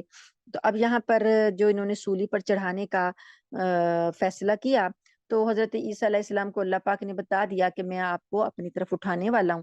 تو یہ ہوا ان کے ساتھ یہ کہ یہ لوگ آپ کو گرفتار کرنے آئے، پولیس آئی، حکومتی کارندے آئے، جو یہودیوں نے نشاندہی کی تھی کہ حضرت عیسیٰ فلاں مکان میں رہتے ہیں، تو کارندے وہاں پر جب آئے تو اللہ تعالیٰ نے جو گرفتار کرنے والے لوگ آ رہے تھے انہی میں سے ایک شخص کو حضرت عیسیٰ علیہ السلام کا ہم شکل بنا دیا، اور مخالفین نے حضرت عیسیٰ علیہ السلام کے دھوکے میں اسے سولی پر چڑھا دیا۔ اب یہاں پر ایک تو یہ روایت آتی ہے اور ایک روایت یہ بھی آتی ہے کہ حضرت عیسیٰ علیہ السلام نے اپنے ایک ماننے والے سے کہا کہ وہ باہر کی خبر لے کر آئے، لیکن باہر جا کر اس کی نیت خراب ہو گئی اور اس نے کہا کہ انعام کے لالچ میں اس نے کہا کہ وہ خبر دے دے گا عیسیٰ علیہ السلام یہاں ہیں، تو اللہ تعالیٰ نے اس کو ہی حضرت عیسیٰ علیہ السلام کی شکل دے دی اور لوگوں نے اس کو گرفتار کر لیا۔ بہرحال جو بھی بات ہوئی، بات یہی تھی کہ ایک ان کی شکل کا آدمی اللہ نے بنا دیا، وہ لوگوں نے اس کو سولی پر چڑھا دیا، یعنی اختلاف ڈال دیا اللہ نے ان کے درمیان۔ تو حضرت عیسیٰ علیہ السلام کے ماننے والے جو ہیں، اللہ پاک نے ان کو کہا ہے کہ یہ یہودیوں پر غالب رہیں گے، جنہوں نے کفر کیا اپنے زمانے میں، جو کافر تھے، اللہ تعالیٰ ان کو غلبہ عطا کرے گا، عیسیٰ علیہ السلام کے ماننے والوں کو۔ اور یہ صدیوں کی جو تاریخ ہے وہ ہمیں بتاتی ہے کہ یہ لوگ جو ہیں یہودیوں پر غالب ہی رہے ہیں۔ فَأَمَّا الَّذِينَ كَفَرُوا فَأُعَذِّبُهُمْ عَذَابًا شَدِيدًا فِي الدُّنْيَا وَالْآخِرَةِ، اور وہ لوگ جنہوں نے کفر اپنا لیا ہے، میں ان کو عذاب دوں گا سخت، دنیا میں بھی اور آخرت میں بھی۔ وَمَا لَهُم مِّن نَاصِرِينَ، اور ان کا کوئی مددگار نہیں ہوگا۔ یہ عیسیٰ علیہ السلام کے ساتھیوں کے بارے میں کہا جا رہا ہے۔ وَأَمَّا الَّذِينَ آمَنُوا وَعَمِلُوا الصَّالِحَاتِ فَيُوَفِّيهِمْ أُجُورَهُمْ، اور جو نیک لوگ ہوں گے اور جو ایمان لائیں گے اور نیک عمل کریں گے ان کو ان کا پورا اجر دیا جائے گا۔ واللہ لا يحب الظالمین، اور اللہ ظالموں کو پسند نہیں کرتا۔ ذالک نتلوہ علیک من الآیات والذکر الحکیم، اللہ تعالیٰ فرماتے ہیں کہ یہ آیات ہم آپ پر تلاوت کر رہے ہیں، یہ ذکر ہے اور حکمت والا ذکر ہے۔ بے شک انا مثل عیسیٰ عند اللہ کمثل آدم، اب اللہ تعالیٰ فرماتے ہیں کہ عیسیٰ علیہ السلام کی مثال اللہ کے نزدیک تو آدم کی مثال کی مانند ہے۔ عیسیٰ علیہ السلام کی تخلیق میں جو لوگ غلو کرتے ہیں یا جو لوگ حیرت کا اظہار کرتے ہیں یا جو شک میں پڑے ہوئے ہیں، تو اللہ فرماتے ہیں کہ اللہ کے لیے کیا مشکل ہے۔ اللہ تعالیٰ کے نزدیک تو عیسیٰ اور کی مثال اور آدم کی مثال ملتی جلتی ہے۔ عیسیٰ علیہ السلام کو تو اللہ نے ماں سے پیدا کیا، تو آدم علیہ السلام کو تو اللہ نے مٹی سے پیدا کیا۔ یہاں تو ماں موجود ہے، آدم کی تو ماں بھی نہیں ہے، باپ بھی نہیں ہے، تو اس کو تو مٹی سے اللہ نے بنایا۔ خلقہ من تراب، اللہ نے اس کو مٹی سے پیدا کیا۔ ثم قال له کن فیکون، پھر اللہ نے اس سے کہا، آدم سے کہا کہ ہو جا، تو بس وہ ہو گیا۔ الحق من ربک فلا تکن من الممترین، نبی کریم صلی اللہ علیہ وآلہ وسلم سے کہا جا رہا ہے کہ یہ حق ہے آپ کے رب کی طرف سے، یہ تخلیق آدم کی بھی اور عیسیٰ علیہ السلام کی حق ہے، جو قرآن آپ کو خبریں دے رہا ہے وہ حق ہے، بس آپ شک کرنے والوں میں سے نہ ہو جائیں۔